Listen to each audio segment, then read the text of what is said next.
18, we're going to break down every single major stat that happened, break down every single game, tell you if anything important happened or something that you could have missed.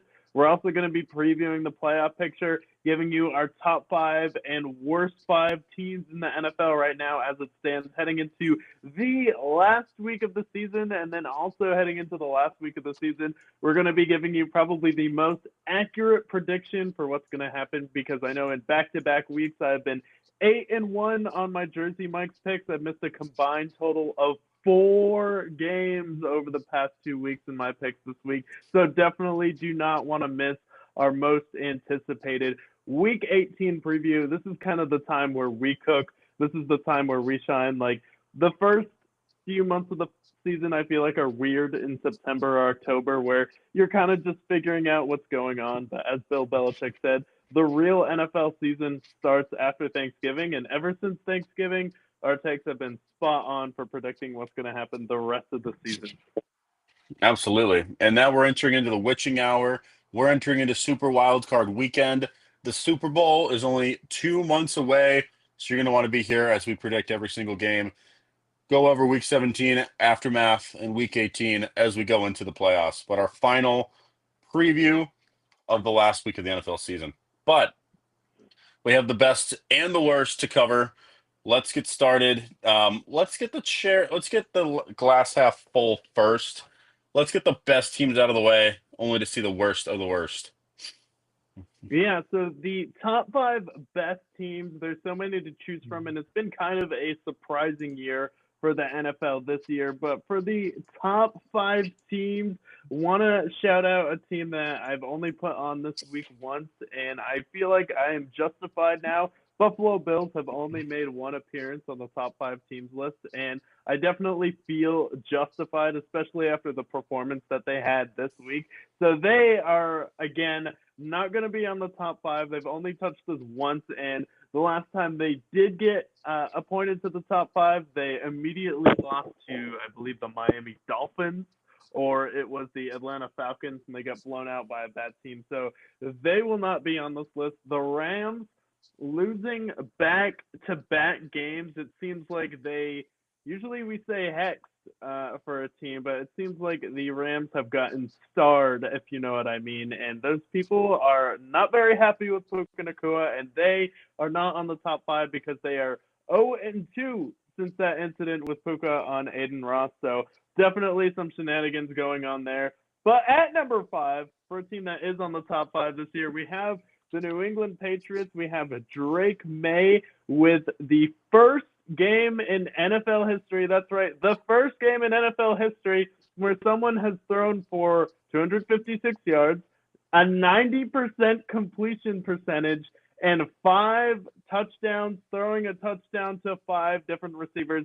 Drake May making history again. He's also number 4 in passing after that game with the Rams on Monday night. Looks like he could be walking away with the MVP. Not necessarily running away, but I'd say he could be walking away with the MVP right now.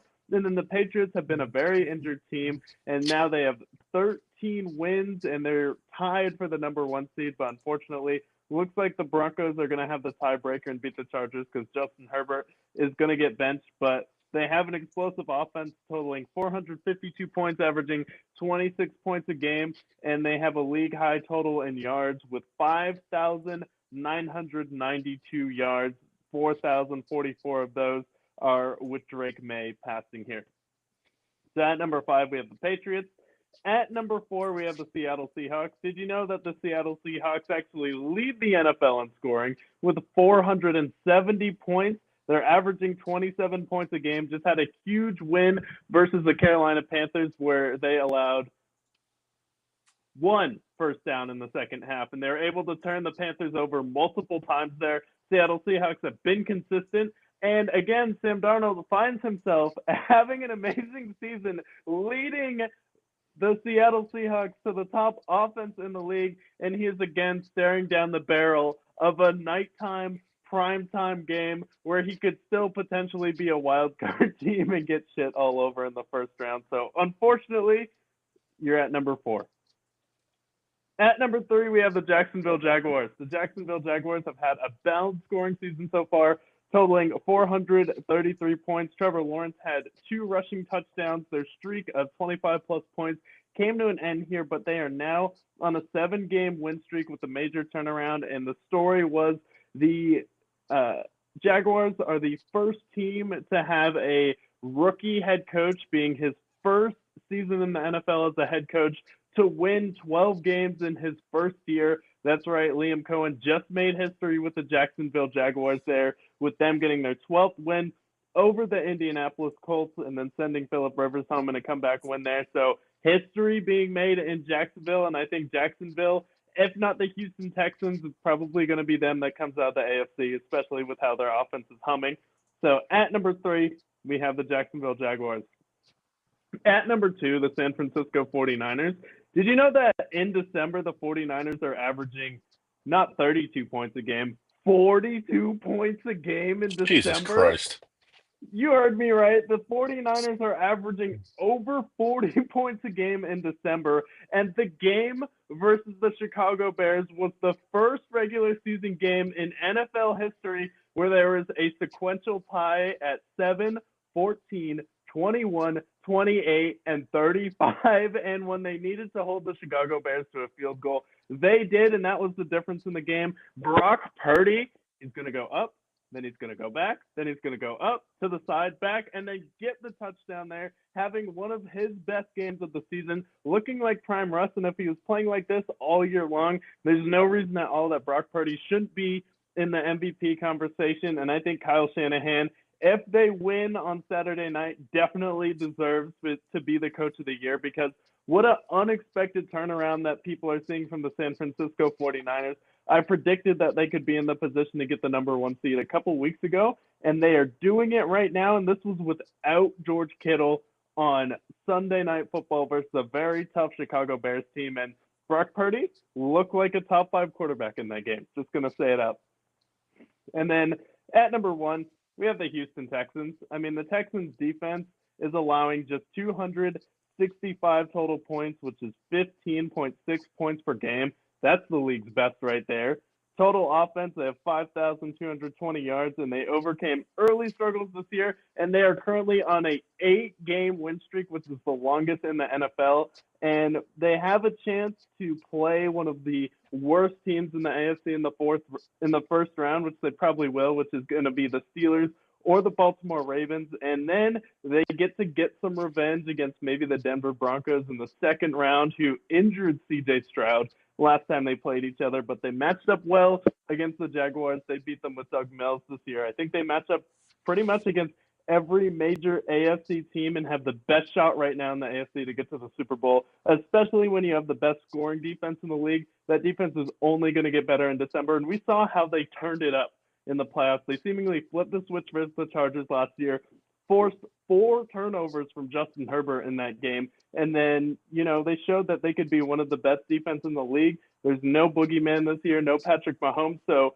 why not the Texans this year? So at number 1, have to have the best defense in the league, because defense wins championships. Shout out to Neil Hunter with over 14 sacks this year, and then Will Anderson not too far behind with 12.5. Insanity. The Texans have been the hottest team in football. They got the best defense in football. C.J. Stroud is healthy. Nico Collins. I'm a big fan of the Texans as well. And I think in the AFC, nobody wants to face the Texans. So I like the Texans there at 1, along with the Niners, who we also have predicted. Now, over 40 points a game in December. That's crazy. That is insane to me. And we had that huge game against the Bears, which we'll cover later. They annihilated the Colts. They've beaten up on the Titans as well, but they've been on an absolute tear. Now, let's talk about the worst of the worst. But before we talk about the worst of the worst, let's talk about those who are not on this list, because either they have graduated or maybe we just don't want to talk about them this week. We talk about the Falcons. The Falcons, a team that maybe could have been on the best top 5 post-elimination.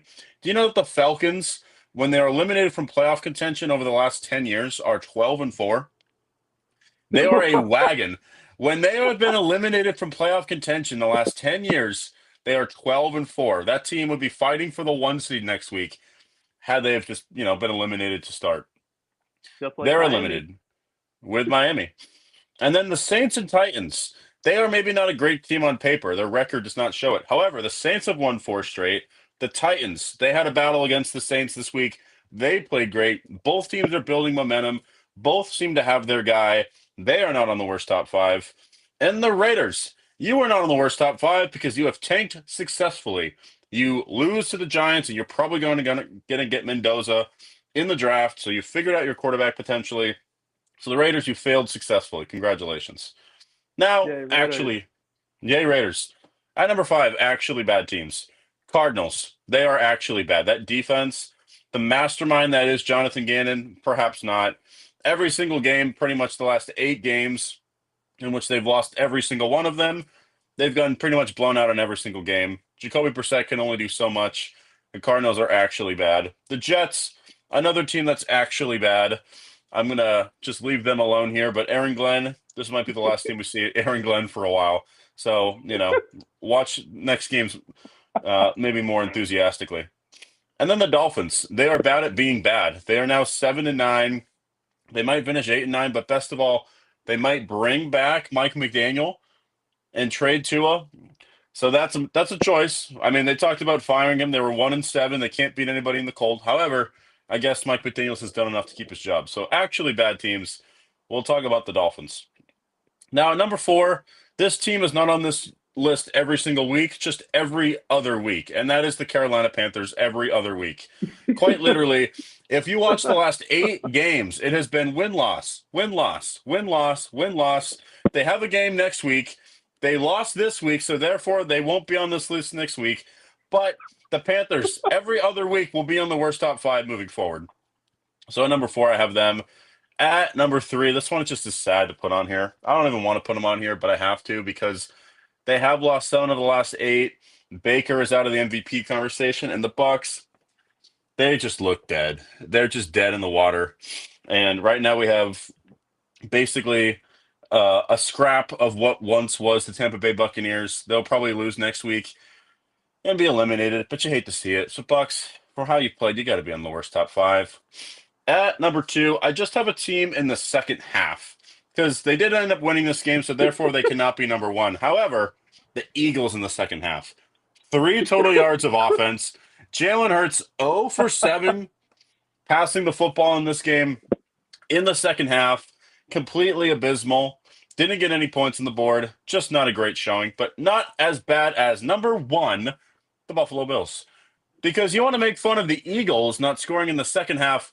How about we make fun of the Bills for not scoring through the first 3 quarters of this game? Let's talk about Josh Allen's 25-yard sack that he had to get him out of field goal range. Or better yet, how about that 2-point conversion where you had a wide open receiver and to fail so miserably? The Bills could have potentially been in the race for the 5th seed. At this point, they're deadlocked. They're going to not have to deal with potentially Lamar Jackson, Joe Burrow, or Patrick Mahomes, and yet will most likely lose in the first round to whoever they face. So congratulations, Bills. Some teams are bad because they're actually bad. Some teams are bad because they make poor decisions. And then there's the Bills who are just bad when we need them to be good. So therefore, the Bills, you are at number 1, the heartbreak in Buffalo. The real question for our audience, would you rather be a really good team that breaks your team's heart or a really bad team that demoralizes your fan base? I honestly would rather have a really bad team because at least there's future upon you. But for the Bills, you've been this team in the AFC. You've won 5 consecutive AFC titles, and then all for naught. You haven't done anything. Josh Allen is anointed as the best quarterback in the league, and maybe sometimes you're right. But then you have games like this where they play like complete dog shit, and they lose when they shouldn't. So therefore, Buffalo, you're the worst team according to the Brickyard. Yeah, and they've been the worst team or on the top 5 worst teams more than they've been on the top 5 this year because this team, I'm like, I just can't trust them to do it. And as you said at the beginning of the season when we were previewing them, like, oh, they brought back the entirely same roster from the previous season. That always works out. Am I right? Am I right, folks? And people talking about Josh Allen not having help, like, I don't know. He might just have the best running back in the league statistically this year in James Cook. Like, that's not a weapon, and he refuses to throw a check down when he has wide open running backs, whether it's James Cook, whether it's Ray Davis, and then he's just missing wide open receivers in the end zone to win the game, and this could be the difference between you being the 5th seed or having to play the Jaguars in the first round. This team was supposed to be undefeated, and you still had a chance technically to go out there and win your division if the Patriots lose to the Dolphins. So, like, how about that for Josh Allen? It's like, it's not for a lack of help, and I don't want to hear excuses that he doesn't have enough weapons to do this, because when you have one of the best run games in the league, that should be enough when you're a quarterback as talented as Josh Allen, because you've had a better run game than Cam Newton has ever had, and your receivers are still comparable to what Patrick Mahomes had when he got to the Super Bowl last year. I mean, he was working with the old Travis Kelce. Dawson Knox and Dalton Kincaid have looked like a better combination than Travis Kelce. And then Khalil Shakur has been better than anything that has been on the Kansas City Chiefs wide receiver room. So I don't want to hear about Josh Allen not having help, because I've seen Tom Brady get to the Super Bowl, and I've seen Patrick Mahomes get to the Super Bowl with less talent on offense than this. So at some point, you can't just stop saying, oh, he doesn't have enough help. It's like, no, at some point, he's just missing plays. And also, why does he have to have a seizure every time he gets sacked now? It's so ridiculous that every time I see Josh Allen go down, he's just writhing around on the ground like, oh, my goodness, someone throw a flag. And then you fumble the ball and you turn to the ref asking them what happened. People jumped all over Cam Newton, and we never heard the end of it, and people were jumping all over Josh Allen, and it seemed like every single fantasy owner finally stood up, because the past 2 weeks has been the fantasy championship for most leagues, and Josh Allen got most teams and to the championship and decided to just shit the bed. And now you have a bunch of pissed off fantasy owners who, those are really Josh Allen's biggest fans, if we're being honest. Like, his biggest fans just love him because he was on their fantasy team, and he gets a lot of points. Or you're in Buffalo, but that should be it at this point. And now he's playing himself maybe out of the top 5 as far as quarterbacks this year. Yeah, that game was a rough sight. There's too many games that happens each year where the Bills just disappear. Like in this game, they disappeared for 3 quarters. You fight against the Browns, tooth and nail, a team that is 3-13. And then not only that, you lose to the Dolphins. You lost to the Falcons, which that hasn't aged very well either. So it's just, there's too many games for them that they either play with their food or they just don't show up when it matters. And that's exactly what happened with this Eagles game. They don't wake up until the 4th quarter. Yes, maybe they did come back and almost win the game, but almost does not matter. That 2-point conversion was a complete nightmare. And I think if this season ends up being the failure that we expect it to be, we got to make some changes. You can't be bringing back the same team who now can't even win their division anymore with an old Joey Bosa and a defense that is borderline pathetic to be the team that's going to win Josh Allen a Super Bowl in Buffalo. You need to make big changes if this fails, and both of you and I both agree that they aren't going to make the Super Bowl. Very easily and so. Their reign was 5 years on top of the AFC East, all right? And did you know they're the only team in NFL history to win their division 5 straight years and not make the Super Bowl? Do you know that? I did not know that. That's nuts. The only team in NFL history. So not only are you the only team to lose to the same team in the playoffs 4 times in the Kansas City Chiefs, you are now the only team to win your division 5 times in a row, not win the Super Bowl, or not even win the Super Bowl, just get to the Super Bowl. And then now we know when a coach and quarterback have been together for over 6 years and don't win a Super Bowl, they don't. And the problem is help is not on the way because of Josh Allen's contract. And the thing we have to realize about these modern teams who have people like Joe Burrow and Patrick Mahomes is they probably won't ever get to the Super Bowl as long as they're taking the top dollar. Same with Dallas with Dak Prescott's deal. Like, if you're paying your quarterback top money, you're not going to get to the Super Bowl year in and year out. And the problem with what people don't realize is why the Patriots were good so long is Tom Brady was taking way below his market value, and that's why his teams were allowed to be good, because he cared about winning more than he did about money. Now, sure, not everyone can have Giselle, but I mean, Haley Steinfeld's doing pretty well for herself. He can't take any pay cut to help the Buffalo Bills win. So if he does want to get to a Super Bowl, you have to fire Sean McDermott, and he's going to have to take a pay cut at some point. But as long as he's taking top dollar, you're not going to get to the Super Bowl with this team. Sorry, if the best running back in the league is not enough help for him, I don't know what is. Because if a quarterback with his caliber has someone like James Cook and his tight ends, like, okay, you're just not going to do it. No, I agree. They're not going to do it. They're going to need to make some big changes, but we'll see if they do. Let's see if they end up making a run, but I don't believe in the Bills. That defense is butt cheeks. Their weapons are less to be desirable. I like Khalil Shakir, but the rest of that offense, I'm not overly impressed outside of James Cook and Josh Allen. So, Buffalo, you have been warned. Anybody that believes in the Bills now, get off of the hype wagon before he crashes into a mountain. So, with that being said, Week 17 was upon us. We watched Christmas Day on Thursday. We had 3 games. It started, unfortunately, with a heartbreaking loss for the Lions, 23-10. The Lions, 6 turnovers. They get sacked 5 times. They are officially eliminated from playoff contention, and the Lions fall. But 8-8, they are now officially last in the NFC North. And Max Hosmer becomes he gets a win despite throwing for 3 passing yards. Count them, 3 passing yards in that game. The lowest passing yards in a win since the 70s.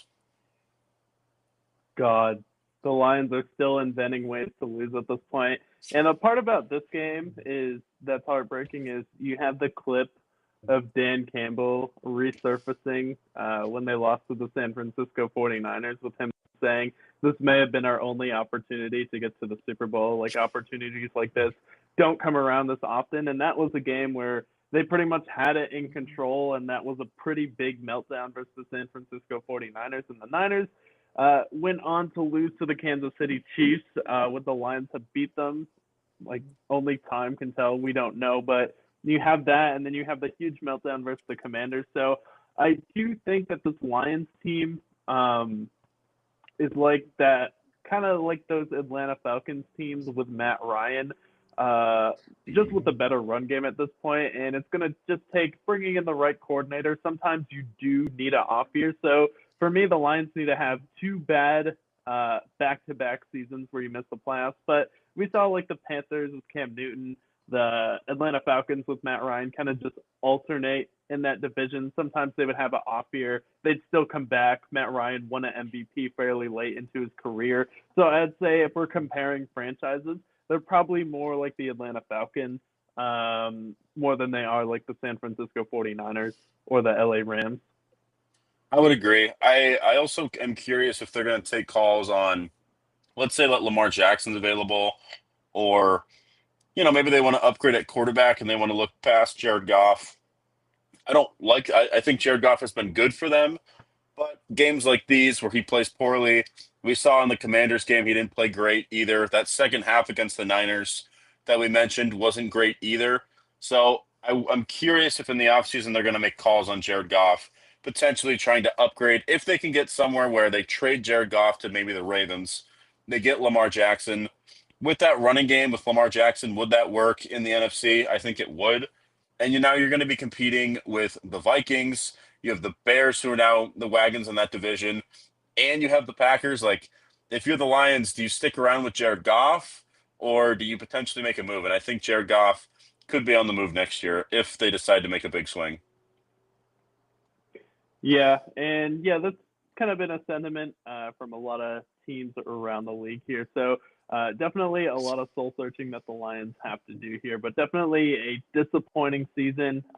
But they've had some success here under Dan Campbell, and this is going to be a true sign of this team's identity? Is this just an off year, or are they going to fully reset in the offseason, be able to come back stronger with Jared Goff? Because if it doesn't work out with Jared Goff next year, then I think you have to look at not only Jared Goff, but also, I hate to say it, Dan Campbell, because say what you will about Jared Goff in that 49ers game, sometimes if they just took the points and kicked the field goal, you probably still would have won that game. There's a couple times this season where if they just kicked the field goal, they probably could have won a couple of those games. So I feel like some of it does have to do with tactical errors, to put it nicely.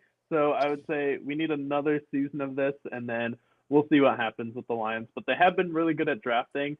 But for me, it was also their defense, not only their offense, but their defense started out the season strong, and they would just have some wide open runs where they would get gashed here, where it wasn't bend but don't break. They were just allowing way too many explosive plays, especially the one where Addison took it to the house at the end of the game. I mean, you can't have that happen.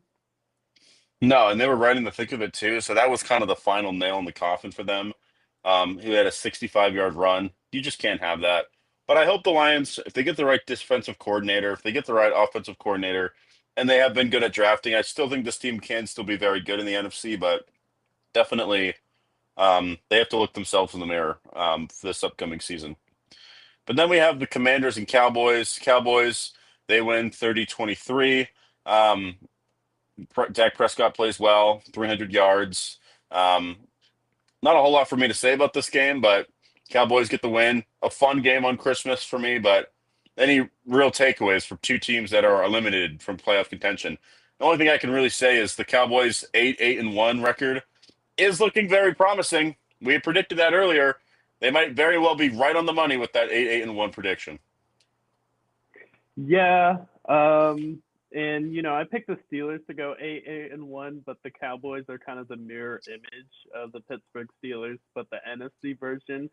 And I feel like the takeaway from this game should be that Dak Prescott is who he is. As soon as there's expectations on him, the Dallas Cowboys fall apart. As soon as there aren't expectations on him, the guy goes out there and cooks. I mean, what a performance from him on Christmas. And then last week, he had another big week. So it's like as soon as the Cowboys are pretty much out of playoff contention and eliminated, the guy goes out there, cooks. He puts up big numbers. So it's like it's not just a fluky thing anymore. He kind of just is who he is at this point. A lot of people are like, oh, he doesn't have enough help on defense. But also keep in mind you're paying top dollar for Dak Prescott, who is kind of a stat padding merchant at this point. 100%. Yeah, and now they just cut Trayvon Diggs, so they're not going to have their top corner next year. They did get Quinnen Williams and Logan Wilson. We'll see if they retain them. But Cowboys, another team that has a lot of rebuilding to do potentially for them. Will they keep Javonte Williams? Questions like that. But nice to see them get a win against the Commanders, division foe. But otherwise, it doesn't mean anything. An 8-1, well in their grasp. And then Broncos get the win against the Chiefs. We got to see the premiere of Chris Alutica. And he did as best as he could. He had a couple of nice runs in this game. Showed to be a little mobile, but I mean, any real takeaways? Broncos potentially could clinch the 1 seed with a win next week. Any takeaways from this Broncos Chiefs game? Yeah, I mean, the Chiefs showed up and they actually tried in this game. Seems like he actually gave them some energy, but for the Broncos, it was just another game where they're coming out there and doing the bare minimum. And this is starting to just eerily remind me of the Minnesota Vikings last year.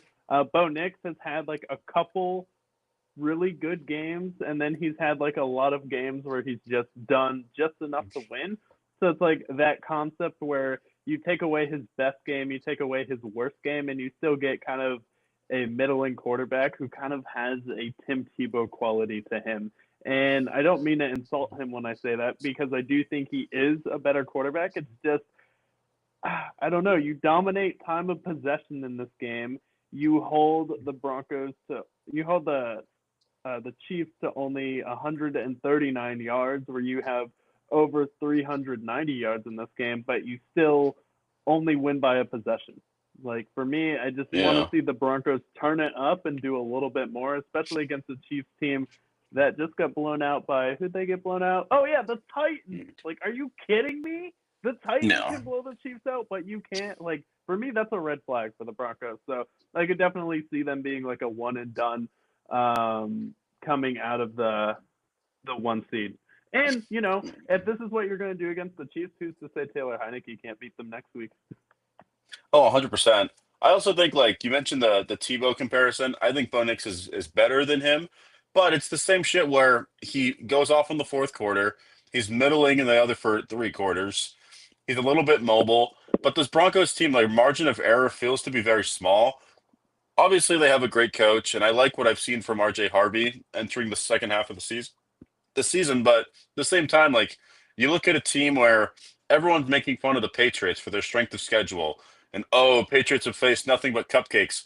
But yet the strength of victory for the Broncos is less than that of the Patriots, and their strength of schedule is basically identical. So if you're going to make fun of the Patriots, why aren't you making fun of the Broncos too? At the very same time, what I've seen from the Patriots and their points differential of 142 and that of the Broncos, which is completely cut in half of that of the Patriots, despite the same record.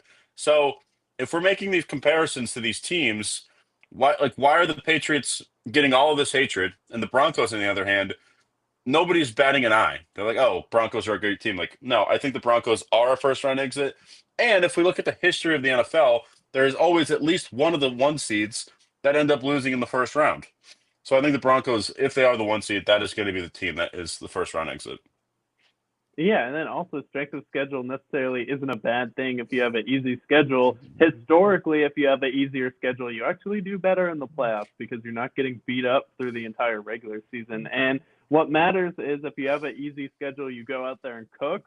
And if you look at say Matthew Stafford and Drake May, who had 6 of the same opponents this year, Drake May has a better record and he has better stats than Matthew Stafford in those games here. And then Matthew Stafford, if we're comparing like MVP, he lost to the Panthers and the Falcons, where Drake May had like 120 QBR versus the Falcons, and then he absolutely demolished the Panthers when you lost to them. I get he got them on their off week, but you know, Still, though, and plus just with the way Drake May has been so consistent too. We'll talk about the MVP later, but ultimately they're in a Patriots are in a much better spot there. Saturday games, we had the Texans and Chargers, and I believe both of us picked the Texans in this game. Um, hell yeah. but Justin Herbert sacked 5 times. They're held to 16 points. Nothing done on the ground. And then the Texans, who have had the best defense maybe in the last decade at this point, just completely manhandle the Chargers. Their offense gets going a little bit in this game. Not the greatest of games for CJ Stroud, but they get the job done. They get up early on the Chargers, and they pretty much just ride it out into the sunset from there. But 8 straight wins for the Houston Texans, longest winning streak in the NFL, and number 1 according to the Brickyard. This Texans team, with right now still potentially looking like they're pretty much locked into that 5th seed, potentially could jump the Jags next week. We'll preview at that in Week 18, but Texans just absolutely manhandle the Chargers. Yeah, Texans manhandle the Chargers, and they have the league best as far as scoring defense, which only allowing 15.9 points a game. So their defense is on fire, especially with the combination of Danielle Hunter and Will Anderson. We saw that coming last year, and this is a team that turns it up in the playoffs. And this game, they stopped the Chargers from having the opportunity to win their division. This was a big game for the Chargers. So it's not like the Chargers had nothing to play for. They actually had more to play for than the Houston Texans did in this game. And then also, this is the first time in the Houston Texans franchise's history that they've clinched 3 straight playoff appearances back to back to back. And that's all been done under DeMeco Ryans, all done in the CJ Stroud era.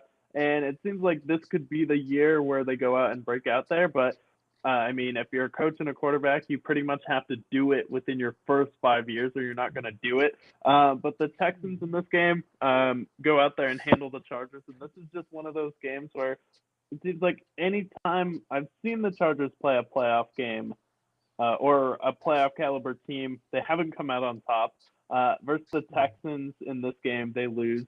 They get destroyed by the Jaguars. They beat the Broncos, which I'll give them credit for, but just not giving me a ton of confidence heading into the playoffs.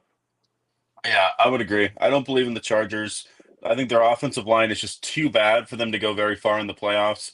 Maybe they win a playoff game, but honestly, with who I think they'll match up with, I think the Chargers are a first round exit. Um, in the next game, we got the Ravens and Packers. Malik Willis plays this game for the Packers, but the real story, Derrick Henry, 216, 4 touchdowns. Tyler Huntley donning the helm for the Ravens in this game. and does just enough. But Derrick Henry has a classic Derrick Henry game. They feed him 36 times, 216, 4 touchdowns, vintage Derrick Henry. And now the Ravens have a chance to win the division next week in a winner-go-home matchup against the Steelers. But staying alive, 8-8. Who would have thought the Ravens, crawling back from the dead, could potentially win the division next week?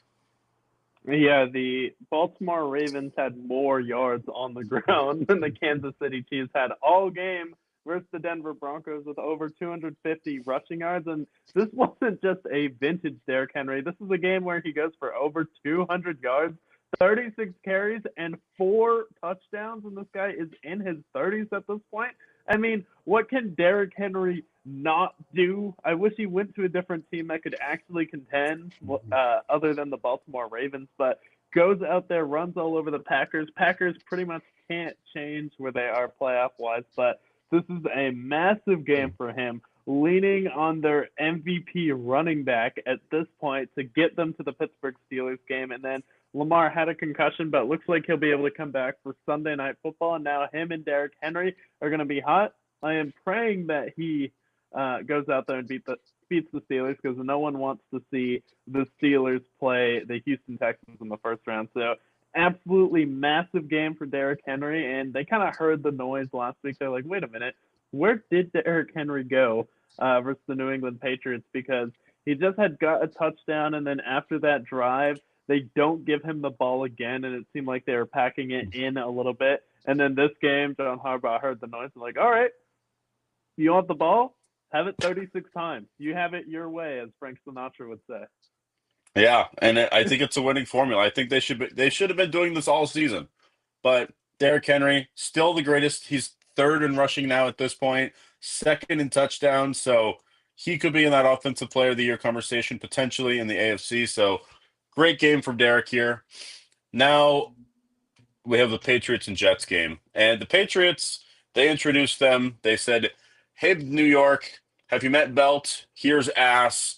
Patriots 42-10, 19 of 21 for Drake May, 5 touchdowns, and a classic Patriots beatdown of the New York Jets, who have now been blown out in how many consecutive? Let's see, they have 42-10, 29-6, 48-20, 34-10, all in the last 4 games. Just getting absolutely blown out to end the season, and maybe Buffalo, they turn things around, but the last 4 games have been ugly, losing by over 20 points 4 consecutive weeks in a row. Not a good way to end the season for the Jets. Yeah, and did you see Aaron Glenn's press conference where he's like talking about how we need to play my style of football? I haven't seen them play hard. And then the reporter asked, like, okay, like, what's a game this year where they've like played your style of football? And he was like, oh, I don't know, the Jaguars game where they lost, and I think they got like blown out in the second half. He's like, at least we like tried hard in that game. But yeah, he seems completely lost. They couldn't even get the number 1 overall pick, which we predicted that they would blow at the end of the year. So they might not necessarily get their quarterback either. So the Jets, kind of an embarrassing season, and we saw it coming. I feel like we saw it coming there. I don't know if you have anything to say with the Jets, or you want to talk about. It seemed like everyone was just attacking Drake May for stat padding in the first half when he had one of the most historic games in NFL history, which is 19 for 21. He only threw it 21 times, threw for 256 yards. He's 4th in passing, even though he only has 1 game where he threw for over 300 yards, which was last week. And then he threw 5 touchdowns, but the most impressive part was it was to 5 different receivers, and I bet you most people can't name more than one of those outside of Stephon Diggs. Yeah, honestly, yeah. I'm looking at one of the touchdowns from Efton Chisholm III. I guarantee nobody started him in fantasy this week. But Travion Henderson returns. He plays good. And the Drake May slander is really getting out of hand. And I understand, like, you see the Bruins hat. You understand I'm a little biased. But at the same time, this whole season, he's had 90-plus completion games multiple times. He's been the most efficient quarterback. He leads the league in QBR by far. And there really hasn't been a stinker of a game. Maybe you point to the Buffalo game as maybe a game he didn't play his best, or Steelers maybe game. the Steelers game to start the season. back in week 3. Like maybe those are the games you point to, but otherwise, his QBR has been over 100. He had a QBR over 100 for the first 10 games of the season. He hasn't thrown a bunch of picks, unlike other MVP candidates as well. So it's like I just don't understand the slander. I understand that the Patriots, they were bad for a short while, they got good again, and now they're contention for the 1 seed. But at the same time, like, why are we being so ridiculous at this point? This is a good team. They have a good running team. They're well coached. Their defense has played well. Just say what they are. They're just a good football team. Yeah, they're a good football team, and then it seems like a lot of forced like insecurity from the Buffalo Bills fans because people they're mostly the ones attacking Drake May. It's like, well, you guys had 5 years, and you're the only team in 5 years to win your division 5 straight times, and not make a Super Bowl. And you're just upset that the Patriots are back after dominating the league for over 20 years with Tom Brady, and now people are coming to that realization, and it seems like the hate is like forced, and it's just coming back right now, where we have a team that really isn't even supposed to be here. We picked them to go 10-7, and I feel like that was the most generous prediction of any show in the league. And we had them as a potential playoff team, and I picked them to be in the wild card picture as like the 7th seed, hovering with like the Chargers and the Texans down there. And now people are trying to be like, oh, Patriots fans are getting out of hand. Like, no, Patriots fans are just happy to be here, and you're kind of just projecting your insecurity with the Buffalo Bills, where they've had so long to do this, and they haven't, and they're not getting better. And as long as Josh Allen's getting top dollar, you're not going to do it. And Drake May is going to have about 3 or 4 more years where he's not going to be getting a top dollar contract. And maybe, just maybe, he'll take a pay cut because he might just be that guy. Yeah, he might just be that guy. And I think the Patriots, they have a long runway. This is a team that's overperforming this year. So I like what I've seen from them a lot. And for the Jets, Aaron Glenn's not the guy. Just move on, cut your losses, move on. But being blown out the last month straight, just not a good way to end the season. Then talk about a game that just was awful to watch. Browns and Steelers. It feels like the Steelers were just waiting for this Ravens game in Week 18. They're vying to be that 9-8 team that they're destined to be. But my takeaway in this game is it just felt like they were just trying to avoid a Myles Garrett historic game. Aaron Rodgers doesn't play great in this game. 50% completion rating. They don't score any points really entirely in the second half. Just an ugly game for them. And then defensively, Shador Sanders steps in 186 yards. But overall, just an ugly game. Any thoughts on the Steelers and Browns game? I think I predicted this actually because I think I took the Browns with the upset in this one. I said this is going to be a classic Steelers game where they lose this, and then the NFL doesn't want the Steelers to clinch. They're going to want Ravens and Steelers on Sunday Night Football because it seems like every single year that's the matchup they get. I guess they just want the West to play Saturday next week, so whoever loses that game against the 49ers and Seahawks is going to play probably the Panthers or Buccaneers if the Buccaneers can manage to pull it off. So I guess that's why they put it on Saturday, but it just seems like disappointing now that the Steelers are going to be on Sunday Night Football the last week. Like, honestly, I feel like there's a better game. So it just makes me less excited for Ravens and Steelers on Sunday Night Football because the Steelers, the way they beat the Ravens last time, like, I don't know. And the Ravens are at the point where they're like, you know what, Derrick Henry, if you want to touch the ball 40 times, you do it because we got nothing else. Zay Yeah. Flowers, Yeah. where'd he go? Yeah, it's not a very pretty way of football, and the Steelers are they're just such a boring watch. No DK Metcalf either for the rest of the season up until the postseason. I just think it's going to be better for the NFL if the Ravens make it. So we're geared up for a great game on Sunday night, but it's just going to be ugly through and through. But let me talk about a game that wasn't ugly. You might have seen the score and you'd be like, "Oh well, the Saints, the 5-10 Saints. Oh, the 3-12 Titans. This isn't going to be a great game." But this was actually a great game. And we predicted this to be a great game. 34-26. Fourth quarter comeback for Tyler Shaw and the Saints here. 333, 2 touchdowns. Massive game for him. Cam Ward, stats don't prove it, but had a great game in this game as well. And both of these teams, I mentioned in the worst top five, but both of these teams I'm really excited for entering this offseason. I think the Saints are maybe a couple of players away and a good draft away from being the winners in that division. The Titans, I think, are further out, but I like what I've seen with Cam Ward. If they can get him an offensive line and get him some weapons, for Christ's sakes, then I think this Titans team could be competing in that division. But both of these teams, really excited to see them next year. Because I think they have some momentum. And had they had started Tyler Shaw to start, we might have been seeing the Saints winning this division. Because they're 5-2 since he started playing with them.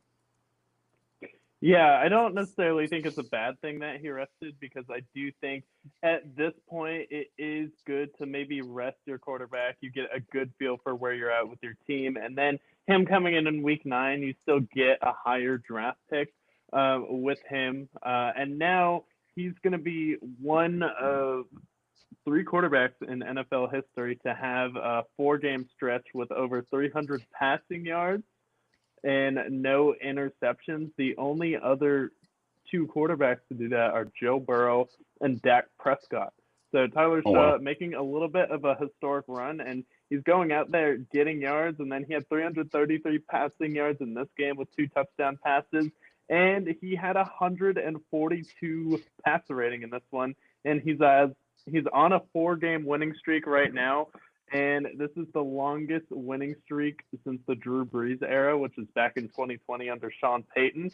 And then among QBs this month, he's the last 6 starts, he leads the league in fourth quarter passing with over 94 yards a game.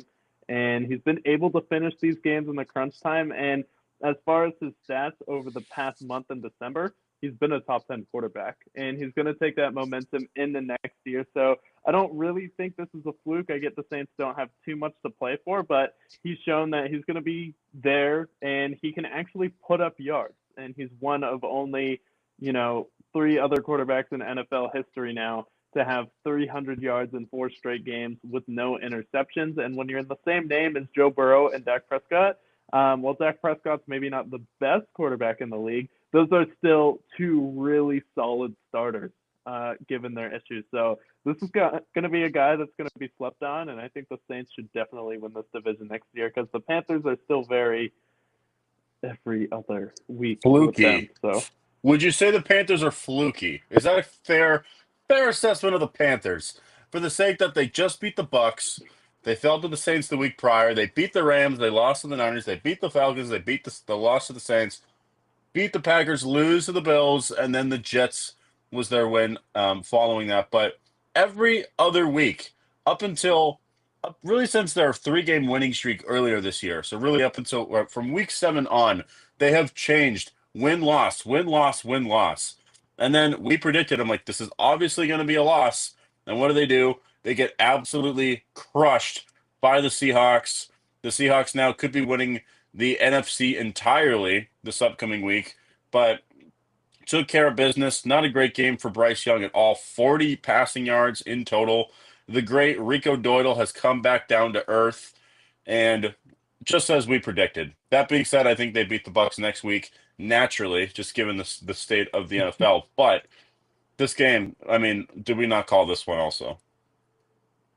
Yeah, no, we called this one too, and it's sometimes in the NFL, it's just simple pattern recognition and then just watching the storylines develop. So you kind of just have to pay attention to those things. And once you do, by the time you get into November and December, you can make some pretty good money. If you've been following our picks, you'll definitely be able to make some good money there. And then the Seattle Seahawks only allowed 1 third down the second half, and this game kind of went exactly how I thought it would, and sets up a huge NFC South showdown, which I think the NFL wanted, and the NFL definitely wasn't going to let them win this game. Also sets down a huge showdown for the NFC West as well. So kind of every best case scenario for the NFL this week happened. And it's almost like if you just pick based on the storylines and what could be best for ratings, what could be best for the NFL to happen in that week, you can kind of hit it every time. So I don't know if we get the script early or just know how to pay attention, but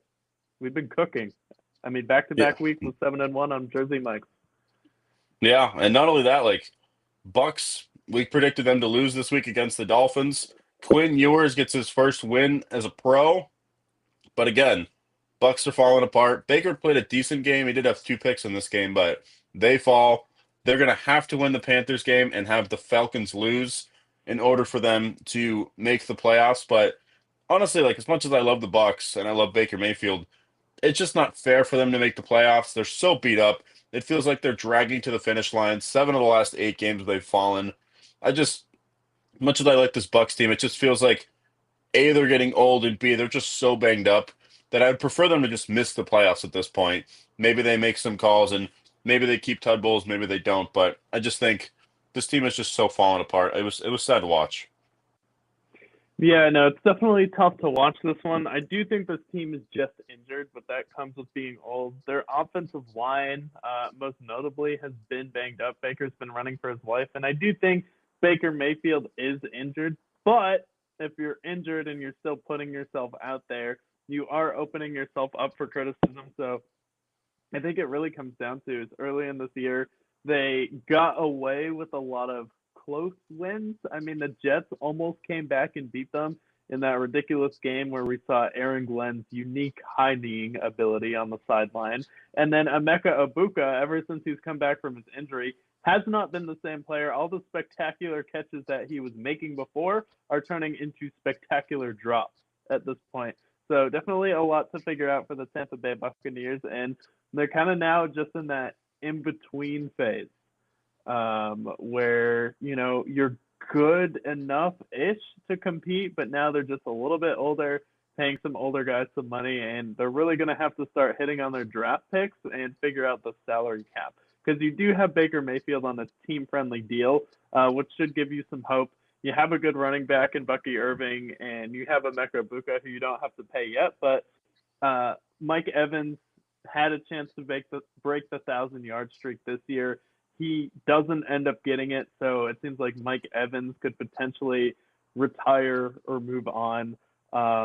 Stop saying Chris Godwin's coming back as if it's a thing that's going to give the Tampa Bay Buccaneers hope here. So I think this is definitely a team that has a lot of questions, and it's going to be a really big make or break offseason because it is also tough that back-to-back years Baker Mayfield has lost his offensive coordinator. So now I think he hasn't had a single year in the NFL where he's had the same offensive coordinator, which is crazy outside of Kevin Stefanski. Yeah, no, it is crazy. And I feel bad for Baker too. Because I mean, part of it's a good thing, right? Liam Cohen's been great for Jacksonville, and it seems like Todd Bowles does have an eye for talent on the coordinator side. But this year, I'd like to think that they're going to keep this coordinator around and run it back when this team's fully healthy. But it just with this team getting older, a lot of their defensive players that were juggernauts in that Super Bowl team are much older now. So I think they're going to have to revamp that defense and then bolster up that offensive line if they're going to compete with the Saints next year. But this was a upset pick that I had this week. If you're following along, could have made a little bit of money here. Just kind of saw the writing on the wall, especially you mentioned that stat about the Falcons being 12-4 after they've been eliminated from the playoffs. But how about the Miami Dolphins when all hope is lost? Seemed like this season, as soon as looks like they're completely dead in the water, they go on an absolute tear. I mean, it's crazy. We made the comparison earlier this year, and kind of lining up perfectly. Yeah, and now they're 7-9. They're going to probably finish 8-9 now. And like this is exactly what we predicted. What did we say beginning of the season? Like 7-10, 6-11, and now it's going to be pretty much identical. So we're going to have to go through that when the season's over. But the Dolphins, they've officially moved on from Tua for the most part. Quinn Ewers is at the helm. Maybe they go after a quarterback like Kyler Murray next offseason, but yeah, the Dolphins just winning games when it doesn't matter. Being bad at tanking. Just like with this next team, this was a perfect position for the Giants to tank. We had the tank bowl here, and the Raiders knew exactly what the assignment was. Let's just not play great. Let's just let the Giants win. And what do? Even with Geno Smith throwing 2 picks in this game, we had a Kenny Pickett sighting in this game. The Giants get their first win in almost 2 months. Jackson Dart plays fairly decent and didn't go into the medical tent. Wandale Robinson has a big game, but 34-10. Giants will not be the first overall pick this year. So good for the Giants, I suppose. And the Raiders, you did a good job tanking. So how many minutes are in a football game? 60. 60 minutes. So the Mm-hmm. Giants had 38 minutes of total possession time. So they possessed the ball for over half the game. And they had 3+ scoring drives with over 10 plays. And then congratulations, Short King shout out. Wandale Robinson is now the shortest player in NFL history at a very tall 5'8" to have 1,000-yard wide receiver season. So now Wandale Robinson is the shortest player, you heard that right, of all time to have 1,000-yard receiving season. So the Giants go out there and then they have 3 very long scoring drives, dominate the Raiders in this one. And this one I kind of just saw coming, and I feel like the Raiders just need a quarterback a lot more than the Giants did. So I feel like the NFL's like, you know what? You have Jackson Dart. I get he may be a concussion hazard, but the Raiders need the top quarterback in the draft. And honestly, if I'm that quarterback, I would just say, if you have Pete Carroll, absolutely not. I'm not coming. Like, get a new coach first. I'm out. Yeah. I would quit immediately. Now, good news here. The Jags did beat the Colts. The Colts, who have now lost 6 straight games. We have seen the last of Phillip Rivers, or so we think. I should mention that just given the fact that we're saying Phillip Rivers in 2025. But we have seen the last of Phillip Rivers. They were officially eliminated from the playoffs. And let's do a victory lap, because I remember when they were 7-2 and everyone was saying, oh, the Colts in the Super Bowl potentially. Oh, we might see Patriots Colts in the AFC title game. And I said, nope, the Colts are not going to make the playoffs. And everyone looked at us like we were batshit crazy. And maybe we are crazy, but we're not crazy wrong, that's for sure. Because after they beat the Falcons, they lost to the Chiefs. They lost to the Texans. They lost to the Jaguars. They lost to the Seahawks. They lost to the Niners. And now they've lost to the Jags, eliminating themselves from playoff contention. And they very well might not even finish the season above 500. And that's got to be some sort of record. The fact that they were 7-2, and now they're not even going to have a winning season. And I know part of it has to do with the fact that Danny Dimes got hurt and all these injuries, blah, blah, blah. You traded 2 first-round picks for Sauce Gardner, and you're not even going to be playing in the playoffs. Where is Chris Ballard? Why is he not fired? Shane Steichen, if you're winless over the last 7 weeks of the season, are you going to keep your job? Like, no. The Colts, what are we doing? Your Band-Aid was signing Old Man Rivers. So, no, I'm happy for the Jags. They very well should win that division. They've been great. So, no disrespect to the Jags. But the Colts, losing 6 consecutive games, potentially 7 next week, all for naught for a team that had so much hope. Boy, were we right. So, yeah, just want to do a victory lap there. Yeah, no, definitely a victory lap there. And I get Daniel Jones got hurt, but I thought they were even going to do this with Daniel Jones because they didn't play anyone particularly tough, and you had pointed that out. And I just thought, like, this Colts team was always a fraud because it seemed like you could always just stop Jonathan Taylor, and that was a recipe to beat the Colts when he didn't go for over 100 yards rushing. They did not win a single game, and the fact that they went to overtime in that Chiefs game, and that was such a struggle session, I mean, you weren't exactly ascending in that game. That wasn't a game where you were, I don't know, maxing out your potential, and just taking a look back at that game is actually really bad that you lost that and should have been a huge red flag for you because that was still at a time where people still thought the Chiefs were the Chiefs, but the couple games after that, people are like, oh, that loss actually looks a lot worse than it was on paper at the time. And then people are talking about this is how Tony Romo after that game showed like, wow, Daniel Jones really proved himself in that game. He went toe-to-toe to Patrick Mahomes, and Patrick Mahomes beats him in overtime. Like, no, actually, you should have beat that game because you're still a much better team than the Chiefs. So We both saw the Colts coming with as far as missing the playoffs, especially with how brutal their schedule was at the end of it. And even if they did have Daniel Jones, I still think they would have been right here at the end of it. And you can't use that as an excuse because Daniel Jones is still not a good quarterback. And the thing about him too is the best ability is availability. And he has been someone who has been banged up and he has had injury issues over the past few years. So that's also another thing that comes with relying on Daniel Jones. And then Anthony Richardson getting an orbital fracture in warm-ups. Like, could it be a bigger disaster for the Colts? Not only that, is if you look back at the Falcons game, the last big game for Jonathan Taylor, the last time he's rushed for over 100 yards. Ever since then, they've been averaging right around 3.5 yards a carry. He only has 3 touchdowns over the last 6 games compared to he had over, I think, 15 to start the season up until the Berlin game. And ever since, you've seen him take a giant step back. And I understand that he isn't their most valuable player, but if we're also going to criticize players, like, can we talk about Jonathan Taylor, the fact that he's tailed off so much in the second half of the season? I'll give him some slack when it was Phillip Rivers' era, but ever since, like, the fact that he went from potentially breaking the rushing record at one point or breaking the touchdown record to now he is going to finish potentially with 16 to 1,700 yards, but he was on path for 2,000. And now he's not even first in rushing anymore. So it's like, I feel like Jonathan Taylor, I should also, for the fact that they've lost 6 straight, part of that does also lean on Jonathan Taylor. Yeah, it does.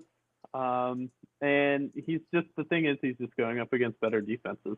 And the Falcons, they have a good pass defense, but they're not necessarily known for their run defense here. But yeah, Jonathan Taylor at one point was in the MVP conversation. And then teams figured out, they're like, wait a minute, when he doesn't run for 100 yards, they don't win.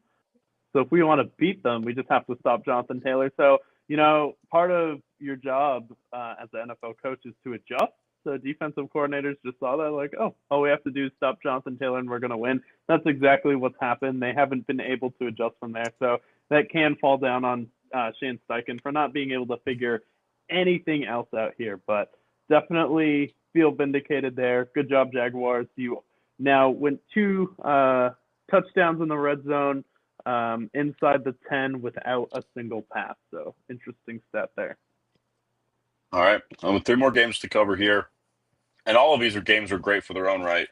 But Niners and Bears, probably the game of the week. I mean, good Lord, both of these guys throw for 300.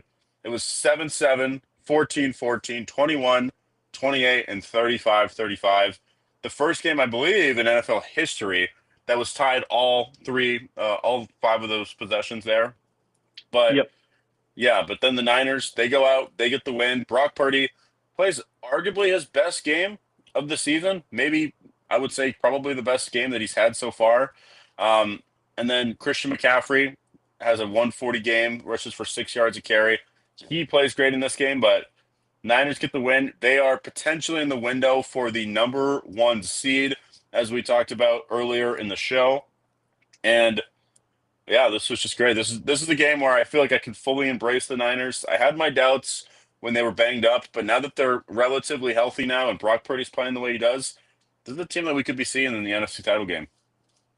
Yeah, and a couple weeks ago, we were doing some playoff deep dives, and we were going over each team's schedule with 4 games left. And I'm like, wait a minute, if the Seattle Seahawks beat the Rams on Thursday Night Football, which I predicted that they would, and got the upset there, I was like, we could definitely see the 49ers in the last week of the season have a showdown for the number 1 seed, which would be absolute cinema for the NFL, similar to that Vikings and Lions game. And all of that has fallen into place exactly as predicted. And then in December, the 49ers are averaging 41 points a game. And Brock Purdy has 11 passing touchdowns, 4 rushing touchdowns, and a total of 15 touchdowns in December. And ever since he's gotten back healthy, his run game has been more dynamic. And this has been the best Brock Purdy that I have ever seen in the month of December. He's been the best quarterback in the NFL, and it hasn't even been close. and you go out there against the Chicago Bears, who have a pretty good defense, and they've been turning people over all season long. Really, the only reason why the Bears were in this game is because Brock Purdy had a pick six. If it wasn't for that turnover, then you probably run over this Bears team. But you've been dominating on offense, and you didn't even have George Kittle. You're doing it with Christian McCaffrey, who's electric in this game, and Ricky Pearsall. This is kind of the big breakout for him because we've been waiting for him to have a big game. There's been a little bit of frustration there, and then Ricky Pearsall comes out, has a monster game. We get a Jawan Jennings sighting, and then just the ability for Brock Purdy to run, pick up big third downs. He had multiple rushing touchdowns in this game. And then, he's the first quarterback since Joe Montana to have back-to-back multi-pass touchdown games at this level since Joe Montana. So even when they had Jimmy Garoppolo, it's not like he was cooking like this. And the fact that he's doing it without Deebo Samuel, he doesn't have Brandon Ayuk there, and he didn't have George Kittle in this game, and Christian McCaffrey has rushed for a little over 1,000 yards. That hasn't been his best rushing year, but he has over 800 yards receiving, and he could still finish with 2,000 total yards depending on what he does Saturday night. And this feels like an off year for Christian McCaffrey, but he's really turned it up over the past few weeks. And I think everyone kind of slept on the 49ers, but we kind of, at the beginning of the December, saw the numbers there, and we're like, wait a minute, this is a team that could still actually be the number one seed, and no one's talking about them. Yeah, I feel like I've never seen the Niners quite like this, where it feels like no one really believed in them. They fell apart, but they kept winning games, sometimes pretty, sometimes not so pretty. I look at that Cardinals game as an example that they scrapped together with Mac Jones for a short while, and then Brock Purdy came back. There were struggles, but they were still winning games. So the fact that they've been able to string that together has been great. Also, shout out Christian McCaffrey because he might be one of the most underrated running backs of all time in the sense that if he gets 4 catches on Sunday, this will be his third season of over 100 receiving yards, and he potentially could have 2,000 scrimmage yards again. So, I mean, you want to talk about maybe the best receiving back of all time? It's got to be Christian McCaffrey, right? And the fact that he's had potentially, if he has 100 receiving yards next game, he's going to have 1,000 receiving yards for the second time in his career. He'll have over 100 receiving yard receptions for the third time in his career, all while he's rushed for 1,000 yards now. This is now his 5th season of doing so. So, I mean, let's give some shout out to Mr. McCaffrey here. Yeah, no, definitely shout out Christian McCaffrey there. Honestly, if you want a sleeper MVP, you don't necessarily want to give it to Drake May this year. Christian McCaffrey, I'm definitely fine with giving him the most valuable player of the year because you're able to keep it together with Mac Jones there as your quarterback. He played pretty well, and then you're kind of holding on now with Jawan Jennings. No George Kittle. He's in and out of the lineup. And then Christian McCaffrey really holding it together. Ricky Pearsall holding it together now. Kendrick Bourne being a key piece for you at some points. Few big games with Mac Jones because they played together. So definitely a huge game, but the Niners weren't the only team to make history. And we'll get to the Bears when we preview the playoff picture.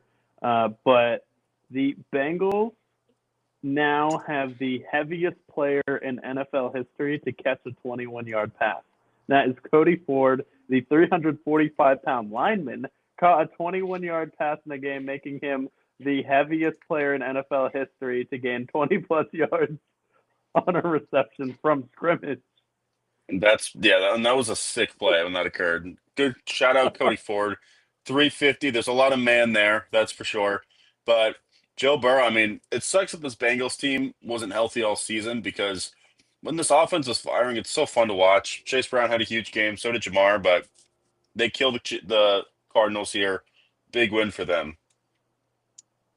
Yeah, and then there's some other stats historically here. I'll need to pull up the Jamar Chase one, but Burrow joined Patrick Mahomes and Dan Marino as only 3 quarterbacks with 25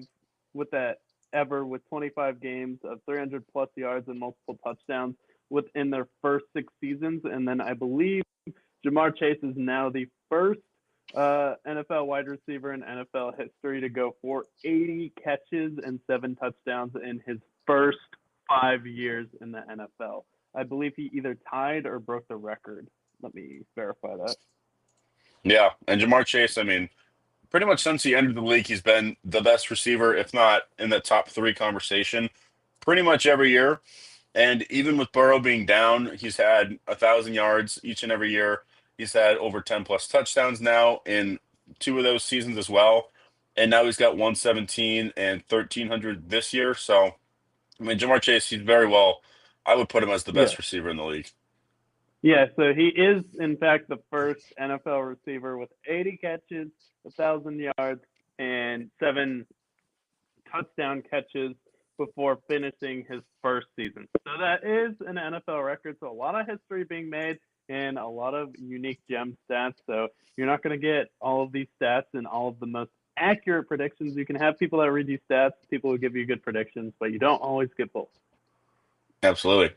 Now, we were talking about the MVP a minute ago, and somebody might have left the MVP conversation after our Monday night performance, but Rams and Falcons, they were down 21-0. They came crawling back, and then all for naught when the Falcons did come back and win this game. But Matt Stafford, 3 picks, 2 pick sixes in this game, and then Puka Nacua, a guy who definitely made that catch with 5 seconds to go, but ever since the controversy with Aiden Ross, the Rams have lost 2 straight games.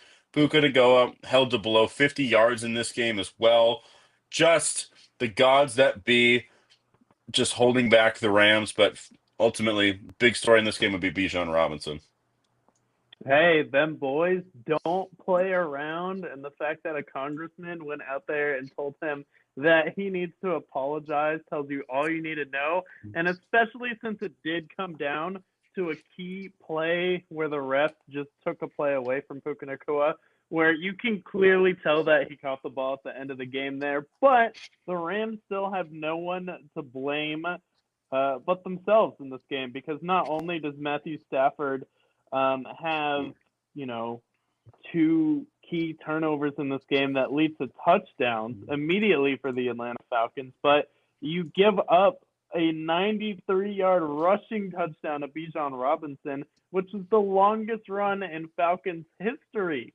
So in a week where we've already talked about so many stats, so many big things happening, this is a team that's trying to make a push for the playoffs, trying to make for a Super Bowl, and then you upset them boys where the refs are now trying to screw you. And Matthew Stafford has 2 key turnovers, dropping out of the playoffs, the MVP race there, and dropping out of the conversation for the 1 seed.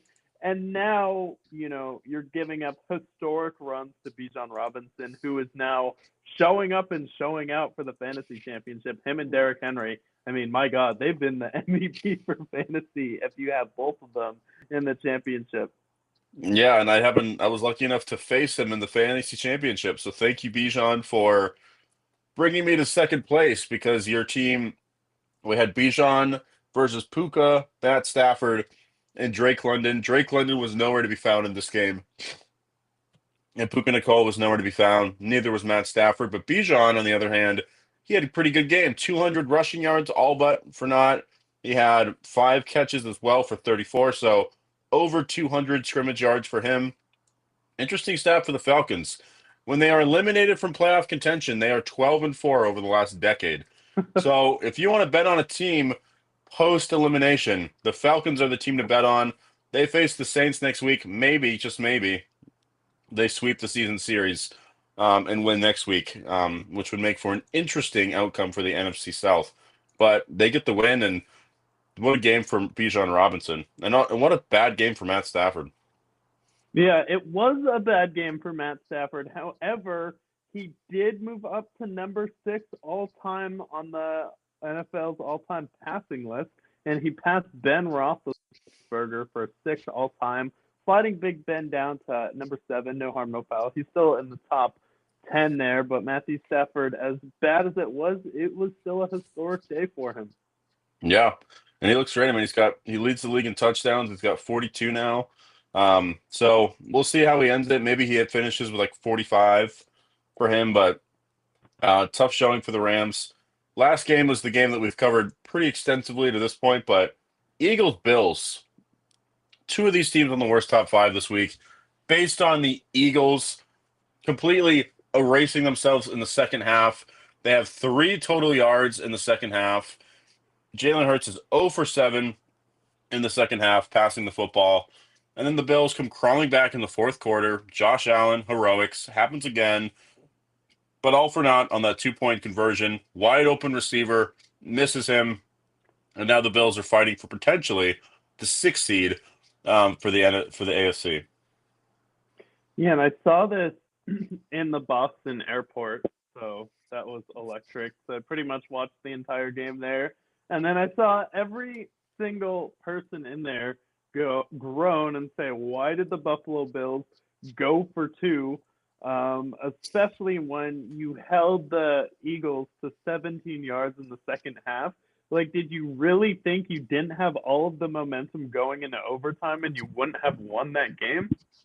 Like, because for me, if I'm Sean McDermott, logically, I'm like, we have all the momentum here. I get we missed the extra point before, but let's go ahead and kick it and tie it, and then we're probably going to win this game in overtime, as long and as grueling as it has been. But, you know, you have the 13-12 loss, and now the Bills and Josh Allen are quickly becoming the whiniest team in the league when it comes to the refs. You point out the sack from Josh Allen where they have a 3rd and 8, they're in field goal range. He has a wide open check down to Ray Davis if you go back and watch the tape that he could have taken.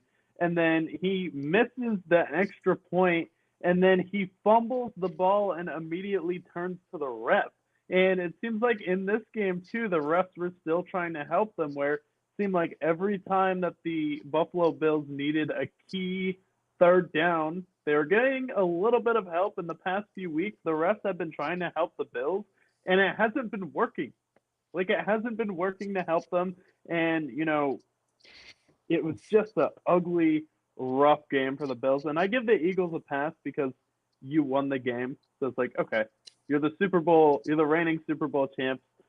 You went into Buffalo, got the win. You're pretty much locked into the 3rd seed. You don't want to push it. You know, this game isn't as important to you, but this game is still very important for the Buffalo Bills. And the fact that they were just this bad, especially of one of the best run games in the league with James Cook. Ray Davis has had big plays for you. Khalil Shakur, like, we need to stop saying that, oh, Josh Allen just doesn't have enough weapons. Well, if he doesn't, it's his fault because he took top dollar. And if you take top dollar, you're not going to have the best weapons in the league, and you're not going to have a Super Bowl team. Yeah, and honestly, like, everyone can talk about the 2-point conversion. They can talk about the missed extra point, but how about the fact that they held the Eagles to 190 yards? They were 3 for 13 on 3rd down. The Bills had the time of possession for nearly 40 minutes in this game, so pretty much 2/3 of this game. And yet they mustered up 12 points. The Eagles, they did not play their best game on offense by any means. The Bills, they did a decent job moving the ball down the field, but they just weren't executing in the red zone. They had costly penalties. They had costly sacks. They had fumbles in this game. Everything that you should have basically won this game easily with, you failed. So for Buffalo, like, you can point to that 2-point conversion, but how about score points in the first 3 quarters? Maybe then it'll execute, or maybe you make an extra point and maybe you win this game. But there's no reason why the Bills should have lost this game with how they played. They had double the yards that the Eagles had. They were stopping the Eagles offensively. Like, this is a game that the Bills lost at this point, and I wouldn't even. The Eagles win this game, and good for them. But I think this speaks more to the Bills and them losing this game.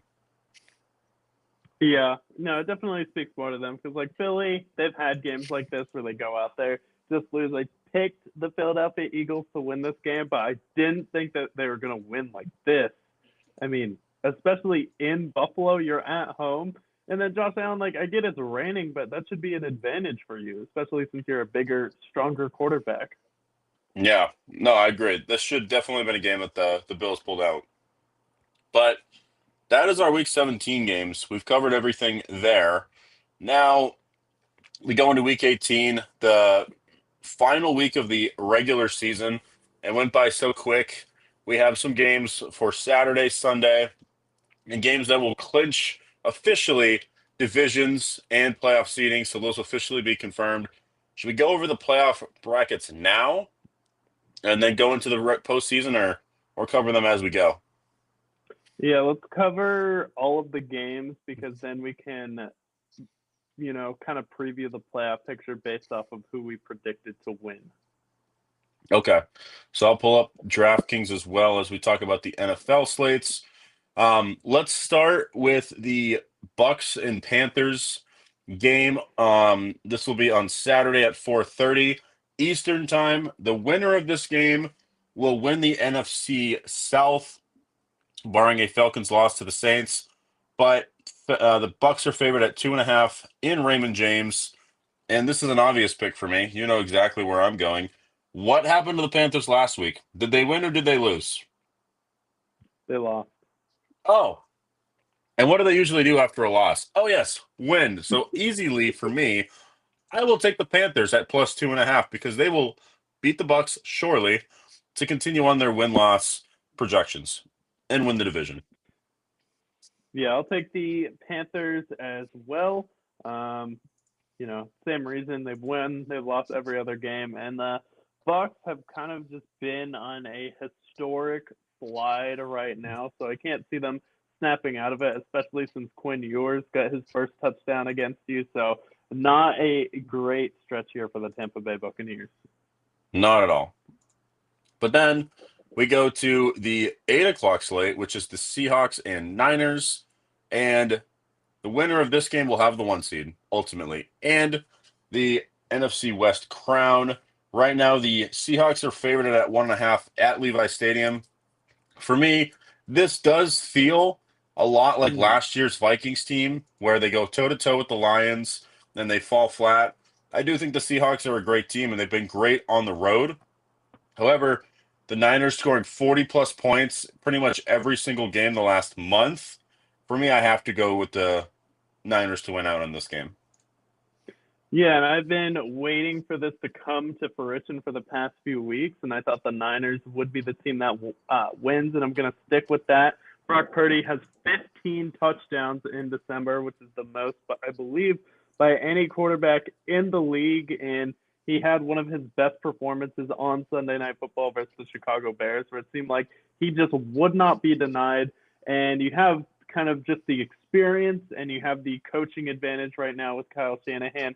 Brock Purdy, who's already been to a Super Bowl. Hopefully you have George Kittle back in this game. But him and Christian McCaffrey just refuse to let this 49ers team go down. Sam Darnold has been showing that he will give the ball away, which I don't love. So I do think that the 49ers will go out there and beat Seattle. And it's not necessarily the worst thing in the world because then Seattle gets to at least get a playoff win under their belt because you probably get to face the Panthers in the first round.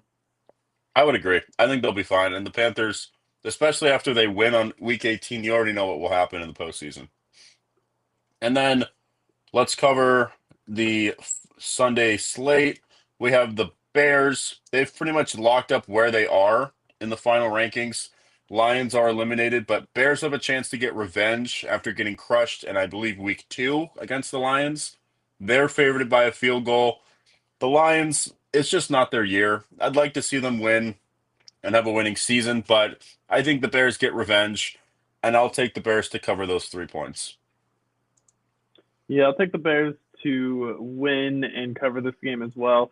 Lions, it's just been a tough stretch for you, and Chicago's kind of just locked into that number 2 seed at this point. They're not going to be able to get the 1 seed, so this game really doesn't mean too much to them either. They've had some injuries, and the Lions are kind of just figuring out what they want to do next year. So I could see it being a competitive game where the Lions try and play some upset ball, but just seems like overall just a demoralized team right now. So I'll take the Bears. I agree. And then last game for the Patriots and Dolphins. Patriots are favored at 10.5, which to me seems like that's a suspicious spread for me. I would bear the alarm. I think Dolphins cover that potentially. However, I do think the Patriots, they're fighting for the 1 seed. They could very well still get that 1 seed as well. And the Dolphins with Quinn Ewers, I think the Patriots should be able to take care of business. But that 10.5 point spread to me is very suspicious. I'm going to tail the Dolphins spread here, but take the Patriots to win.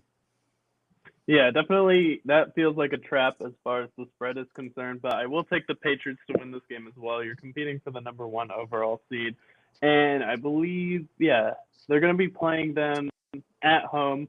The Patriots are the only team this year to go undefeated on the road, but I don't think that should matter too much. But Miami's going to be playing in the cold in New England. What's it going to be at game time? 20 degrees for Miami and 26. Quinn Ewers. Yeah, 26 degrees and Quinn Ewers from Texas, coming from Austin, and then living in Miami, even Yeah. warmer. Don't think that's a great recipe.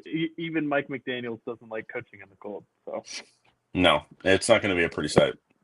Now, this next game, if the Falcons win this game, the Panthers will win the tiebreaker, even if the Bucks win.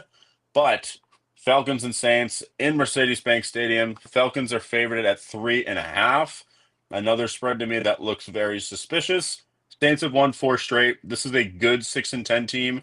And the Falcons, it's great what they did against the Rams. However, at the end of the day, I think with what the Saints have been doing over the last month, I think they're riding high. They're going to finish the season strong. I'll take the Saints at 3.5. I think they win that game. yeah, I'll take the Saints at 3.5 as well. Tyler Shuck is on a historic run right now. Has 300 plus yards passing in his past 4 games with no interceptions, and he has the most fourth quarter passing yards in the league in December.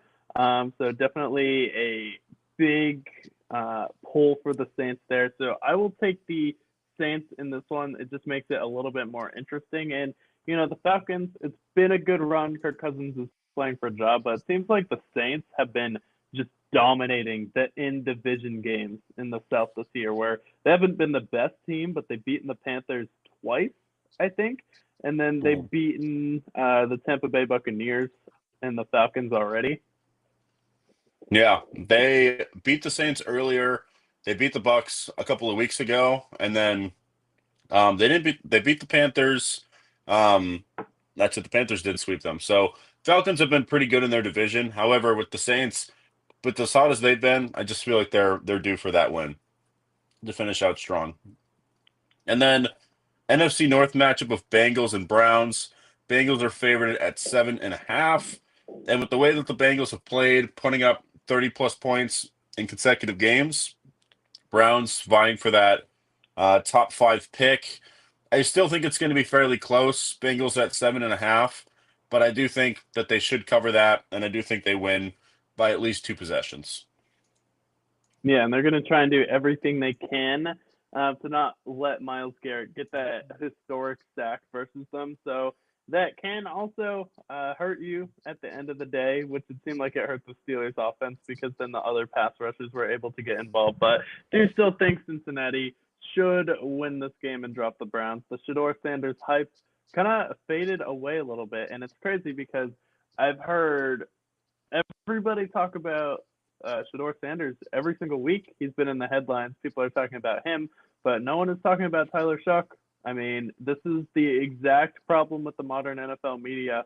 Flashy Nepo baby coming out of Colorado falls in the draft. We talk about him week in and week out, but a quarterback like Tyler Shuck, who's just quietly going out there and putting in work, can't even get a mention. Like, what are we doing? And yet, if we don't talk about Shador Sanders, we're racist. Make it make sense. You are, so. Yeah, yeah, total racist, this guy. Packers and Vikings. Pretty much doesn't matter the outcome of this game all too much. Packers are pretty much glued to the 7th seed at this point. The Vikings have a chance to have a winning season if they win, but we have the beautiful battle of Clayton Tune versus Max Brosmer. Max Brosmer, by the way, won by throwing 3 net pass yards. So, I mean, yes, it's Packers and Vikings, but it feels like it's like the semi-pro Vikings and Packers playing together. Jordan Love most likely is not. Yeah, XFL. So, I mean, pick your poison. I guess I'll rock with Clayton Tune and the Packers moving to 10-6. But I mean, does it? I mean, does this even count as a game? I don't think it does. No, it doesn't. And then we got Cowboys and Giants. I know exactly where this is going. The Cowboys, if they win this game, they're 8-1.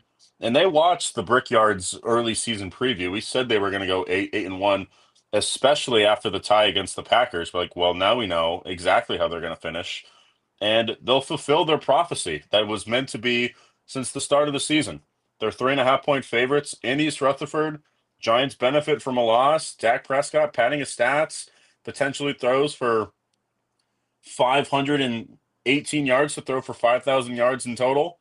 Let me give it to the Cowboys in this game. Yeah. I will go 518 yards exactly for Dak Prescott if you're betting on him right now. But yeah, I think the Cowboys should win this one. But honestly, I'm feeling the Giants. Cowboys, when they go on a run, have some big games. They've followed it up with a big loss here. And I think the Giants are building a little bit of momentum going into next year. Jackson Dart has played well. Monster game from Wandale Robinson last week. So actually think the Giants will be able to pull off the upset here. And break our Brickyard prediction. Not that And it then, matters, but I mean, yeah, we were right still. And then Titans Jags. Jags with a win clinches the AFC South. And I think if other wins go their way, if the Patriots lose and the Broncos lose, they could still get the 1 seed potentially. So they'll be playing for that. But a win, and they've clinched the division, already in the playoffs. But they're 12.5-point favorites in Jacksonville. And the Titans, honestly, like the spread for me, the Titans have played very well over the last few weeks. I think that spread is a little too big. I would take the Titans to cover, but I think the Jags have a mission. They want that 1 seed. They've been so good at home. They'll be 7-2 with a win. So I will take the Jags to win, but I think the Titans cover. yeah, I think the Titans cover it well, but the Jags do need to win this game. They're on a 7-game win streak right now. Had a little bit of a clunky game versus the Colts, but they kind of do when they play them in Indianapolis, especially a divisional game. Colts defense is pretty good. And then the Titans, they've been good at home. Cam Ward has played better, but, you know, there's just levels to this at this point, and the Jaguars need it more. Absolutely. Now, Colts and Texans, another team that needs this, the Texans. If they win, they could potentially move with a Jaguars loss.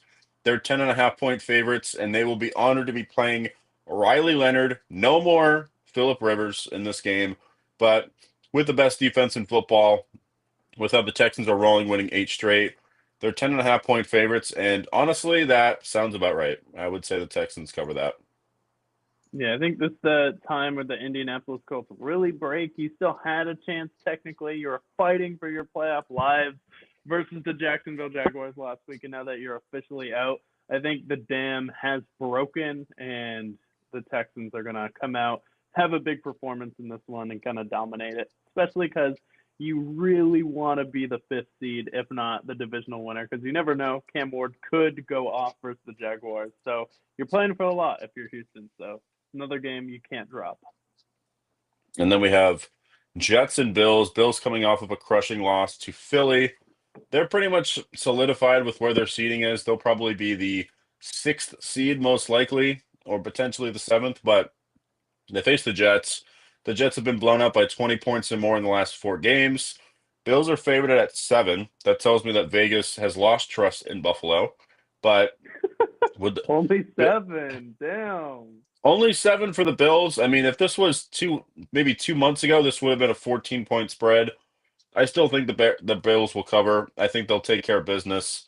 Had some stats a little bit, but yeah, that 7-point spread's crazy. But I do think they should win. Yeah, why would the Bills play Josh Allen? Can you give me a good reason? Like why they would play Josh Allen in this game? Because if you're the Bills, you have to look at it where Josh Allen pays Stephon Diggs, ex-chef, to put out a lawsuit on him to potentially get him suspended for the playoffs. So Stephon Diggs going through some legal trouble right now. Apparently it was Josefina Alina who is going to be suing him. Probably Josh Allen put them up to it. And the Patriots are a little bit injured. So if I'm the Bills, I definitely rest Josh Allen. Like, I feel like you kind of have to accept you're going to play whoever you play at this point. And the Texans are going to be the 5 seed. And if you fall to the 7 seed and play the Patriots, I still think that's a better matchup for you than playing the Jaguars in the first round. Because the Jaguars, I think, have all of the pieces and the perfect team to beat Buffalo, especially they have one of the best run defenses in the NFL. And if you can stop the run, you can stop Josh Allen. Yeah, I would agree. I would agree. I think the Patriots are a better matchup. You've already beaten the Patriots. The Jags, with the way that they can stop the run, one of the best run defenses, that's a nightmare for them. If they can contain James Cook, they can contain Josh Allen, and more mistakes will occur. Plus, the Jaguars also are top in the league in interceptions as well. That's the last thing you want if you're Buffalo. So I think where they are is exactly where they want to be. So I think they rush Josh Allen. The Chargers and Broncos.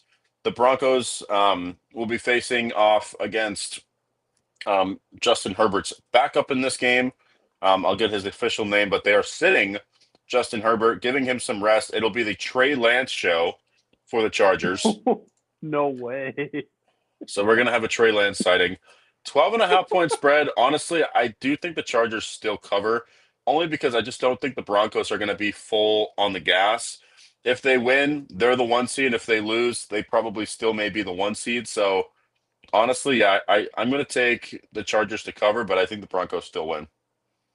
Yeah, and I think that's a huge game for the Broncos, and they need to come out there and make a statement and really put this Chargers team to bed. But the Chargers defense, I still feel like, is good enough to give the Broncos a lot of problems, especially Bo Nix. So we'll see how they play starters, but it looks like they'll probably start to rest people at the end of the first half and into the second half. But I do think that, Trey Lance and the Chargers can cover that spread and potentially upset the Broncos. They'll still take Denver to win, but I definitely think that there is a upset alert on this one. Just got a feeling.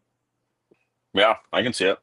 And then Chiefs and Raiders. This is a game where I do also see an upset. Although the Chiefs are favorited, the Raiders, if they lose, they clinch the #1 overall pick. And the Chiefs, they don't really have much to play for. They haven't been good away from home this season either. And they're going to be playing with Chris Alukon as well. Um, is it just me, or does it feel like this is the perfect game for the Chiefs to beat the Raiders? Break their hearts. They potentially lose that #1 overall pick. And maybe that goes to a team like the Titans or a team like the Giants. But to feel to you that the Chiefs should win this game and upset the Raiders. Yeah, I definitely think with how the Chiefs defense played on Thursday night versus the Denver Broncos, for their pride alone, they could definitely go out there and beat the Raiders. However, if I am the Kansas City Chiefs, they're like, wait a minute. Do I really want the Raiders to get the #1 overall pick in the draft and be able to take their pick at quarterback and get the best quarterback available? Or do I want them to have to compete and potentially have to trade up with a team like the Giants or the Titans for the #1 overall pick? So if I'm the Chiefs, I'm honestly incentivized to lose in this one. Andy Reid is a big brain head coach, so I think the Chiefs will try and lose it. So I do think the Raiders will win. And I Geno think I, Smith is still playing for a job next year. I think I said it backwards. That's what I meant to say earlier. The Chiefs, if I'm the Chiefs, I lose this game for the simple fact that the Raiders then no longer have the #1 overall pick. And also, the Raiders are not a smart organization. This is a team that they are going to be playing in Week 18, guns ablazing. So I do think that the Raiders win this game and break their hearts and not get the 1 seed or #1 overall pick. And then a couple more games, Cardinals and Rams. I think the Rams bounce back. They're 7.5 point favorites. The Cardinals, they're dead in the water. They would rather see their coach get fired than win in Week 18. So, I mean, surely the Rams bounce back, right? Yeah, I think the Rams bounce back in this one, but it's just been a tough run for the Rams, for the Cardinals here. I mean, I think it's 8 straight losses at this point. If they lose the next one, it'll be 9 straight losses. So Rich Gannon, or Jonathan Gannon, probably on his way out. Rich Gannon's the former quarterback for some of you youngins who need to go and read Wikipedia or ask ChatGPT about him. But yeah, I do think they lose this game. Rams kind of just need to get a little bit of momentum back. But if you are LA, like, how much does this game actually mean for you other than just a tune-up game before the playoffs? Because you're pretty much locked into that 6th seed. And I don't think you would move up to 5 even if Seattle loses, right? Because you lost on Monday.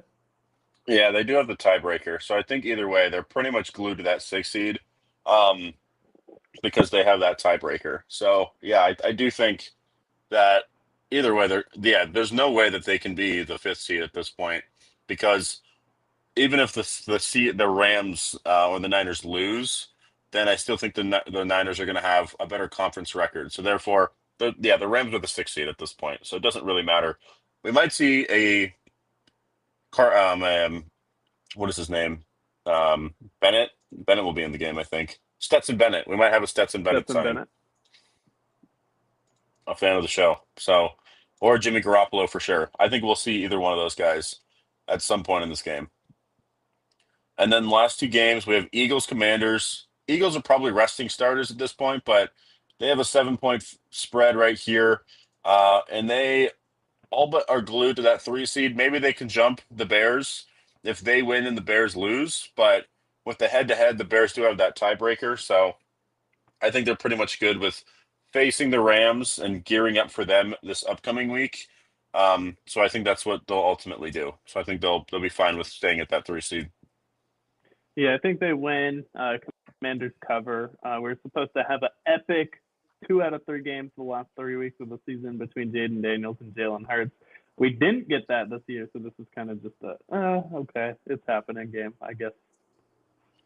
And then we end it with the Ravens and Steelers. And if there's a God that loves us in the NFL, the Ravens win this game. And it's not even to say anything about Aaron Rodgers, but the Steelers are just perpetually 9-8. And it's great that they have this winning season on their docket, but neither of these teams are going to make the playoffs and go very far. At least with the Ravens, we'll have Lamar. So this is where I pick with my heart and not my logic. I'm taking the Ravens to beat the Steelers at Acrisure. Yeah, unfortunately, I do actually feel like the Steelers are going to win this game. Something in my bones is just telling me that it's going to be Pittsburgh, not Baltimore. Baltimore's season's been a little bit too fluky. Might be the last chance for us in the NFL to see Aaron Rodgers in the playoffs, and then we could have Steelers and Texans, which could be actually a very low-scoring, competitive first-round matchup. So I actually do think you're going to get a Steelers victory, especially Derrick Henry coming off a game with 36 carries, 4 touchdowns, and 218 yards. Is he going to be able to do it back-to-back? And also, the past few years, the Steelers have kind of owned them in those final week 18, week 17 games where the division has been on the line here. So Lamar, he's just been a little bit too banged up, been a little bit too inconsistent. And that was a pretty bad game that they both played last time, and that was in Baltimore because this one's in Acrisure, right? Yeah, this is in Acrisure. Yeah, so I actually unfortunately think Pittsburgh wins this one, and I just don't want to see the Steelers in the playoffs just fade away in the first round, but we'll see. Well, let's look at what we have predicted and what we have as the aftermath. So we had the Broncos beating the Chargers, so they are the 1 seed in this scenario. The Patriots win; they're also the 2 seed, which they'll stay where they are. With the Jags win against the Titans, they will be the 3 seed. Steelers will be the 4 seed, and then Texans, and then Chargers, and then Bills. So pretty much it's exactly how it is right now. Right now it would be Patriots and Bills, Jags and Chargers. What if the Chargers lose to the Broncos and the Bills beat the Jets? Would They have flip? better winning percentage in common games, so therefore the Chargers have the tiebreaker against the Bills currently. So if the Bills, even if the Bills win and the Chargers lose, the Chargers still have they would still have the same record. Yeah, because the Chargers, the only way that the Bills can do that is if the Chargers lose. Yes, yeah. If the Chargers win, and the Bills win, or both of them lose, then they'll stay the same. The only way that the Bills jump them is if the Bills win and the Chargers lose, because then they'll have that better record. Yeah, which I think we predicted would happen. So if we did that, that would put the Patriots against the Chargers, and then the Bills against the Jags, and then Texans and Steelers in that game. And it's Texans versus Steelers or Ravens. Do you feel like the Steelers are going to win that game, like deep down? Honestly, I think they're more put together right now. The thing that sucks is that they don't have DK, and I feel like that's going to hurt them. If Derrick Henry rushes for another 150, I think they can beat them. But it just neither of these teams just give me any hope that they're going to do anything in this postseason game. So I'll ride with the Steelers in this scenario. But I do think that both of these teams, like, it doesn't really matter. The Texans are going to beat either one of these teams when they face each other. Yeah, I agree. So we'll have the Texans winning, and then Jags and Bills. Oh man, I think the Jags are their kryptonite in the sense that they can stop the run. Their defense also has a lot of interceptions, which Josh Allen, when he gets frantic, is known to throw a lot of interceptions. I'm going to take the Jags to win that one. And then Patriots Chargers. I mean, death money and Patriots beating the Chargers. I think the Patriots take care of business there. Yeah, I would think the Patriots take care of business against the Chargers, especially at home in Gillette. Justin Herbert hasn't shown that he's going to elevate himself in the playoffs. He's actually shown that he has been, one of the worst playoff performers in the league, blowing I believe it was like a 28 to 27 3. nothing. 27 nothing. 27-0 lead to the Jaguars with Trevor Lawrence had 4 turnovers. Then he has 4 turnovers himself versus the Houston Texans last year. So I definitely don't think that the Chargers would win that game. Patriots should have Milton Williams back as well on defense. And then you'll be healthier on offense. You potentially will get Will Campbell back. Hopefully Bob Spillane comes back as well. But Patriots should be healthier in that one, so they should be able to get it done versus the Chargers. And that would set up Patriots and Texans, and that would set up no, it'd be Patriots Jags and Texans Broncos for the divisional round. And I would take the Texans to beat the Broncos and the Patriots to beat the Jaguars. Yeah, I would take the Jaguars to beat the Patriots and the Texans to beat the Broncos. I think the Jaguars are just a healthier, more put together team than the Patriots at this point. Need to see a little bit more from Drake May and see what he actually is in the playoffs. I think for Trevor Lawrence, this is the best opportunity he has to get far and perform in the playoffs. So I do think that the Jaguars would inevitably beat the Patriots. In Gillette could definitely be tough though if it's like a wintry mix type of game. But the Jaguars have had a really good run game. And the Patriots are just a little bit injured right now as well. And the Jaguars are just a healthier and I feel like hotter team coming into that game. Yeah, I can agree. It's going to be tough to break down. It also comes down to how the Patriots play against the Chargers. If they struggle against them, then I don't believe in them. But I do think the Patriots are capable of beating the Jaguars, um, matching up wise. As long as they have their full bill of health, I do think they'll be running through a wall in that game as well. So that's going to be a tougher game for me to predict. But the one that I feel the most confident in is I definitely think if it's Texans Broncos, that the Texans beat the Broncos. Absolutely. Yeah, I think Houston does as well. I mean, holding their opponents to 15.9 points, best scoring defense in the league, and I feel like that's definitely going to transfer to Denver. And I feel like they should have beat Denver last time they played them. However, Bo Nix just, you know, he had a miserable game. He just did enough to barely win, and then C.J. Stroud ends up going out in that game, and they still almost lost to Doug Mills in that one. So I think the Texans would definitely get revenge there. And I think a divisional matchup between the Texans and Jaguars would be really interesting because the regular season games that these two teams have played have been really entertaining, and I think the NFL knows that. So I think that would be an entertaining game either way. Yeah, and that would be a hard one for me to pick. I would lean the Texans just based on how good their defense is, but honestly, that's a hard one for me to pick. I'd be pretty torn. Part of me feels the intuition that the Jags would pull it off, just in the fact that I trust their offense more than I trust the Texans. And both of their defenses have been really good.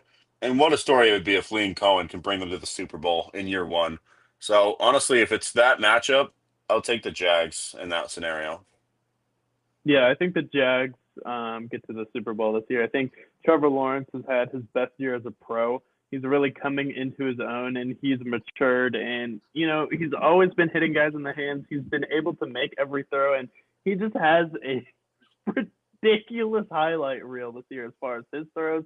Travis Etienne getting involved. They have some other running backs, and then he's going to be doing it on the ground with his legs, and he's been awesome so far doing that. And now they have some legitimate weapons for him, and he has some go-to guys, which is what he's really been missing here. So I definitely think that the Jaguars, as of right now, I would pick them to get to the Super Bowl. And then, so let's say we go with your scenario, and it's Texans-Patriots. Would you have Houston winning that one? Yeah, I think the Patriots. I mean, I like what they've done this year, but I think they are ahead of a schedule, and that Texans team could contain the passing attack. And I also think the Patriots, facing a defense that good, could contain their run game pretty easily. So it would be a tough battle. I think it'd be a low-scoring game, but I would take the Texans to beat the Patriots in the AFC title game. Yeah, be an interesting matchup, though, with Christian Gonzalez on Nico Collins. So that would be a battle. That's a game I see being like maybe like 21-17 type game, but I do think the Texans prevail in that one. So it could be we could be seeing an AFC South team in the Super Bowl based on our predictions there. It's been And a then the minute, NFC. too. Like, have the Texans or Jaguars ever made a Super Bowl? The Texans and Jags have never made a Super Bowl. The last team to make a Super Bowl in the AFC South was the Colts against the Saints in like 2011 Yeah, with I feel Peyton like if Manning. you're going to make the Super Bowl, typically it's like a first-year head coach comes in, shines, and then does it that way. So I feel like with Liam Cohen coming in, going to the Super Bowl, Nick Sirianni did that in his first year with Philadelphia, I believe. There's been some Mhm. other head coaches to do it recently, so I think we could see that trend continue. Then we go to the NFC. In the NFC, in this prediction, the Niners pass the Seahawks and they have the number one overall seed. The Bears we had beating the Lions, and the Eagles we had beating the Commanders, so those stay the same. And the Panthers we had beating the Bucks. So everything pretty much shakes up the same, except the Niners surpass the Seahawks. So this would set up Bears and Packers, Eagles, Rams, and Panthers and Seahawks. Which honestly, I don't think it gets better than that.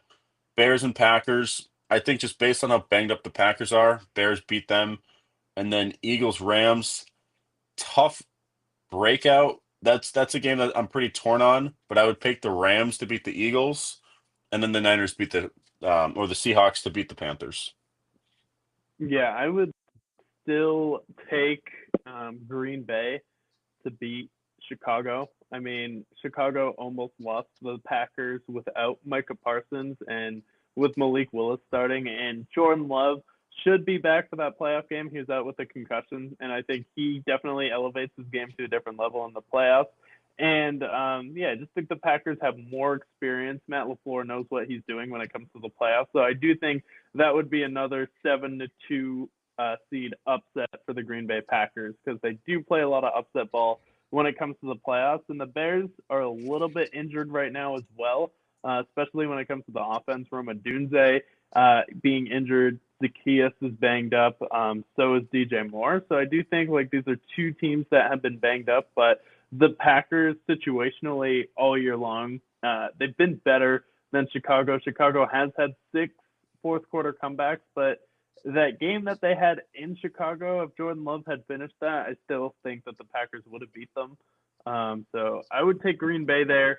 I would take Philadelphia to beat the Rams, especially with the skid that they've been on. Then I would take Seattle to beat the Panthers. I can rock with the Packers beating the Bears. Since they have the big brother scenario, Packers are a 7th seed warrior. So in this prediction, I'll switch with the Packers for the continuity there. I do think it's attainable. So if we go with that, I still believe in the Rams to beat the Eagles, but I think that's again that's kind of a toss up. And then I do confidently feel the Seahawks will beat the Panthers and get revenge for Sam Darnold and some vengeance Yeah, as well. so probably the most we've disagreed all year long is on the NFC, but I think it'll be interesting. But we both definitely have Seattle moving on. So let's go through both hypotheticals and then see if we would have the same team getting to the Super Bowl. I'm going to change it to the Packers because I do think I agree in that regard. They are postseason warriors, and they have upset the 2 seed multiple times. So history repeats itself, and the Packers are one of those teams. Ben Johnson, with what we saw in his time with the Lions, unsure if he'll get it done with the Bears. And plus, the Bears have had a lot of really close games, so their records have been inflated. So I'm going to pick the Packers there. But as we carry on, I'll go with the Rams winning. You go with the Eagles. My scenario would be Niners and Packers, and then I would have Rams and Seahawks for this divisional round. Mm. And in that scenario, I would take the Niners to beat the Packers, and then it would be Rams and Seahawks. I would take the Rams to beat the Seahawks this for the third time. Um, Having that the trilogy, I would take the Rams to beat them because they were really close in beating them this last time. They played neck and neck each time, but I think the Rams win the season series and move on. Yeah, I would think the Rams win as well. I'll take the 49ers to get to the conference championship either way. So in both of our scenarios, we'd have the San Francisco 49ers as the number 1 seed getting to the NFC championship. And I would – that's a tough one, but I think the Niners might do it this year. Get back to the Super Bowl if they're fully healthy, especially with what Christian McCaffrey's been doing. If that's what the Rams are allowing Bijan Robinson to do, what's Christian McCaffrey going to do? Especially Brock Purdy's mobility has been a threat. The fact that he's been the best quarterback in the league in December and he's getting hot at the exact right time. Looks like he's having fun playing football right now. I think the Niners could potentially get to the Super Bowl. So we're going to see Niners and Jags potentially? Yeah, Mr. Irrelevant versus the most hyped quarterback since Peyton Manning coming into the draft. And the winner there? Probably the Jags. Maybe the Jags beat the Niners. And we could see Trevor Lawrence with a Super Bowl title. That is not the arc I predicted when the season started. No, and we still had the Niners like with a formidable record. I think we had them going like 11-6. And then in my scenario, I had Philadelphia beating the Rams. And so that would put Philly versus Seattle in the second round. And then that would have Green Bay and San Francisco. And I think it would be Philadelphia versus San Francisco in the conference championship. And I think, depending on how Philadelphia might win that game, but I'd still give it to the Niners, just with how Brock Purdy's playing. Yeah, I think the Eagles could beat the Niners, but I think the Niners just, with how they played all season, they've been the most resilient team in the NFC. So I like the Niners there too. So seeing a Jags and Niners Super Bowl potentially. And I believe, isn't the Super Bowl in Santa Clara this year? It would be. It'd be a home Super Bowl. That's insane. Yeah. So, I mean, that the Niners surely can win that game. And they get to see Bad Bunny. And what doesn't get the juices flowing quite like Bad Bunny? Yeah, I feel the testosterone leaving my body already. I mean, if there's any quarterback who should see Bad Bunny in the Super Bowl, it'd be Caleb Williams. I mean, they share a lot in common. They do share a lot in common. But that shows our playoff picture here. We previewed Week 18.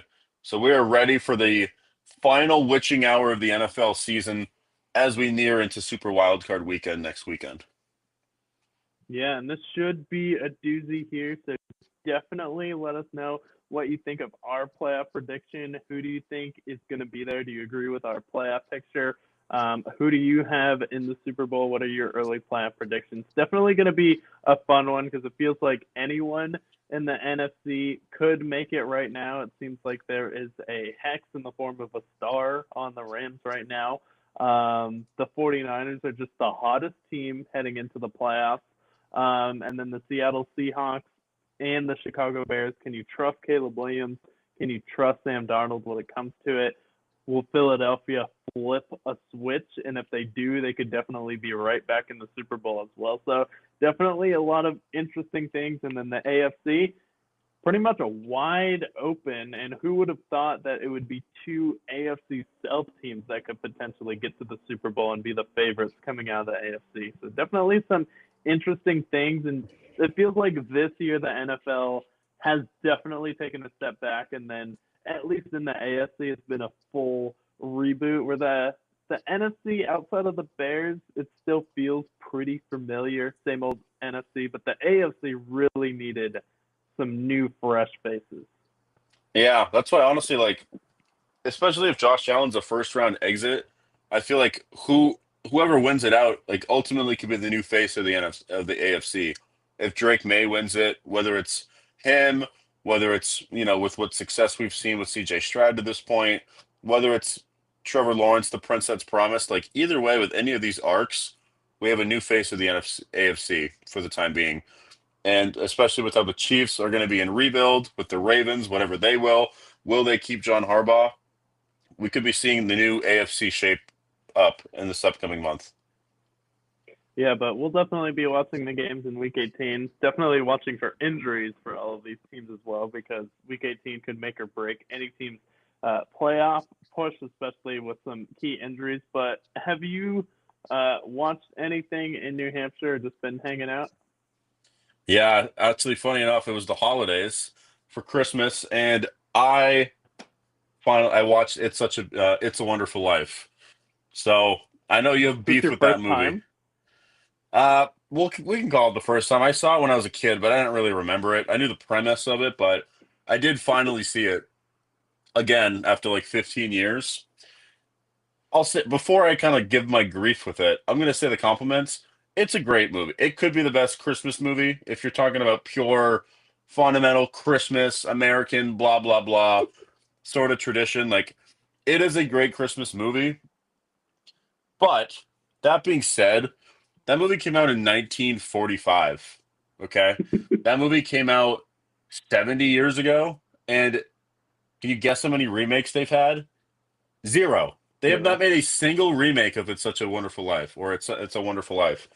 And if there's any movie that I think could be remade successfully, I think It's a Wonderful Life is one of those movies that's like, no, we could probably make this again because this movie is so past anybody's time. Like, I'm watching George Bailey go through in and out of his life, like all the struggles, and they're talking about the fucking Great Depression in this movie.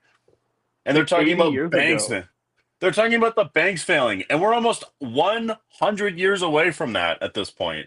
And I just think it's great. I'm not here to diss this movie because I think it's great overall, and I see why it's such a staple for Christmas. However, we're talking about 100 years ago. This movie was basically made, and the story and the premise behind it is created 100 years ago. So much shit has happened since then. You don't think we can make a remake of this and make it just as charming to some extent with, I don't know, modern modern tales? Maybe instead of them going to like the Great Depression, maybe they have to deal with like the housing crash of '08, or maybe instead of going to World War II, maybe instead they go to like whatever war that we're fighting over oil with. Like, I don't know. I think we could make another movie like that pretty easily. Maybe you make like Timothy Chalamet the fucking George Bailey. I don't know, but I think we can remake It's a Wonderful Life. So that was my take. It's just very old. It's hard for me to relate to the characters because these characters are from the 40s. Like it's 80 years old. A lot of the shit, like, it's just not modern day anymore. Yeah, the thing with that movie too is like it is a Christmas movie and it takes place on Christmas, but if it wasn't explicitly like happening on Christmas, like it's not necessarily a Christmas movie. I feel like it could go either way, but I do think fundamentally overall it is a solid movie. It's just very old. But I do think it's a classic. For its time, it was really good. The writing and story of It's a Wonderful Life is good. It's just kind of like an Americanized version of A Christmas Carol. So like A Christmas Carol is written by Charles Dickens. That gets like remake after remake where I feel like there's a movie like every decade that comes out. We get A Christmas Carol. We get like the animated Jim Carrey one. Michael Caine made one. We had Scrooged that came out as well.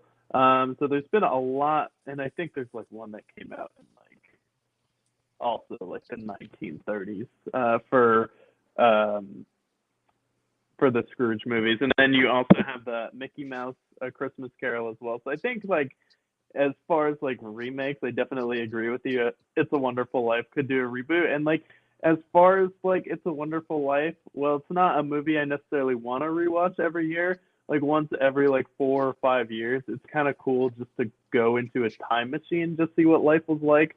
The funniest thing though, like in the flashbacks when he doesn't marry his wife, it's like, oh no, she's a single librarian. How awful. Yeah, and I feel like modern day, like that is an arc that a lot of women are okay with for the most part. Like that's how you show. That's how you know it hasn't. It. Some of the stuff in that movie hasn't aged as well, for the simple fact that like there are plenty of women that are okay with being a single librarian as their arc instead of being married. Yeah, they're like, what horror movie is this though? She never got married and had children, and she's a librarian now. And that stuff has like come around. There's like a lot of like channels that debate that, but like that's kind of funny that this is just like the main sticking point where he's like, oh my god, I ruined her life. Yeah, but it is good. Like I'll see it again in 5 years and I'll like it, but I definitely think it needs to be remade. But what have you watched recently? Have you watched any? I know you were in New Hampshire. Yeah, in New Hampshire, I watched Tom Segura's new special. That was all right. It was a little bit better than his other ones, but it's kind of I know comedy is like the most popular it's ever been, but it's coming to a point where it's just a little bit oversaturated. And then you have like kind of like these mid upper echelon comedians like Tom Segura, where I feel like he's one of at least the better comedians. But like him and Dave Chappelle both released a special that were in the top 10. I feel like both of them were just like all right. Like I got like a couple chuckles with this one, but I feel like overall it was just okay. It's still not as good as like his older stuff. I feel like he hasn't had like that top quality, top delivery that he's had in his past few ones. Where he released a special, I think 2 years ago is when he did Sledgehammer, and then he releases this one, and he's starting to talk about like his kids a little bit. He has like a few good bits, and then Dave Chappelle's was just borderline unwatchable, where he's just complaining the entire time, and like his like the way he just like preaches and then complains about people not liking his jokes and then trying to be a victim as a comedian. It's just like so over the stick of like, oh, be careful, this joke is very edgy, be careful. And I Yeah, felt like the contrast was like Tom Segura didn't really like, he wasn't like, oh, this joke is going to be super offensive, like way where Dave Chappelle's just like whining the entire time. yeah, yeah. I feel like, especially when you get to a certain point as a comedian, you've already made your money. Like it's just hard to be relatable at that point. And with Dave Chappelle, once when he made that the I think it was Sticks and Stones, that was the really big one. Like once when that Yeah, peaked, I feel like that's when he peaked as far as like popularity, and ever since then, it's just kind of wavered off, and now he's kind of still riding that high a little bit.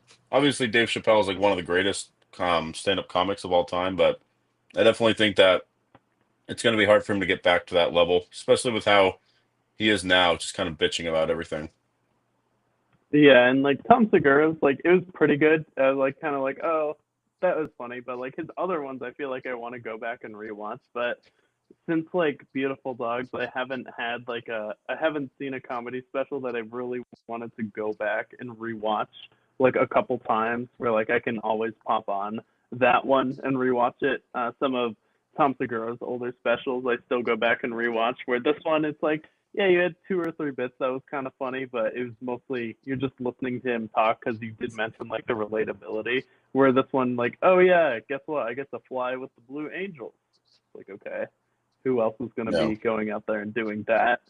There was like one funny bit where the special is called Teacher, and that's because one of his like 6 8-year-old kid decided that he doesn't want to go by his real name anymore, and he's like, "Yeah, you can call me teacher." Nice. Yeah, that sounds fun.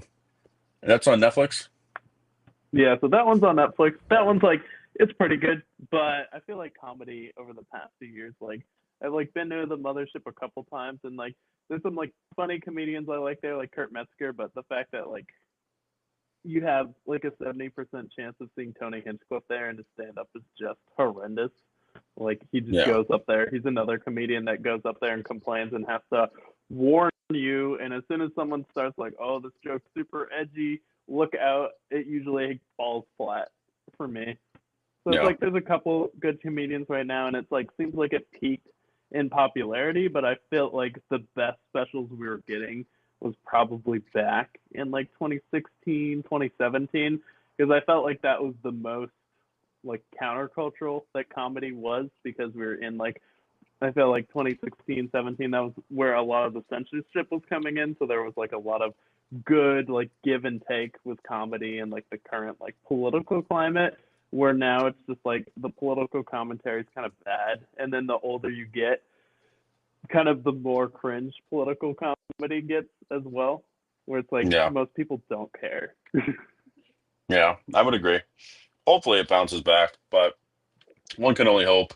I know next week I'll review my take of the new Stranger Things season. Not really much. I watched the last three episodes, but I'd rather just give my full breakdown when the full season's over. I did watch the three episodes they just released, and it's ending, so that's something to look forward to. Did you listen to Chip the Ripper's new album? Have you heard him at all? No, I've never heard of them. He was like popular back in like the earlier 2000s, but he released like a newer album. Kind of just feels like old school hip hop, kind of just a vibe where you get like that old fashioned like bop. But there's a song with him, Denzel Curry, and MGK on it where they're all kind of just Oh, yeah. flowing, where it's kind of That's, just like that old kind of like slow, boom boom, and then they're just doing like it's like a slower, like they're all doing like kind of like a Wu-Tang Clan flow on it. So it's just some oh, funny yeah. bars where they're all just having fun with it. So I think you'd Oh, like okay. that. Fuck yeah. Yeah, I'll have to check that out. But next week, we preview Super Wildcard Weekend and we recap the aftermath of the NFL season. You won't want to miss it. But most importantly, stay break.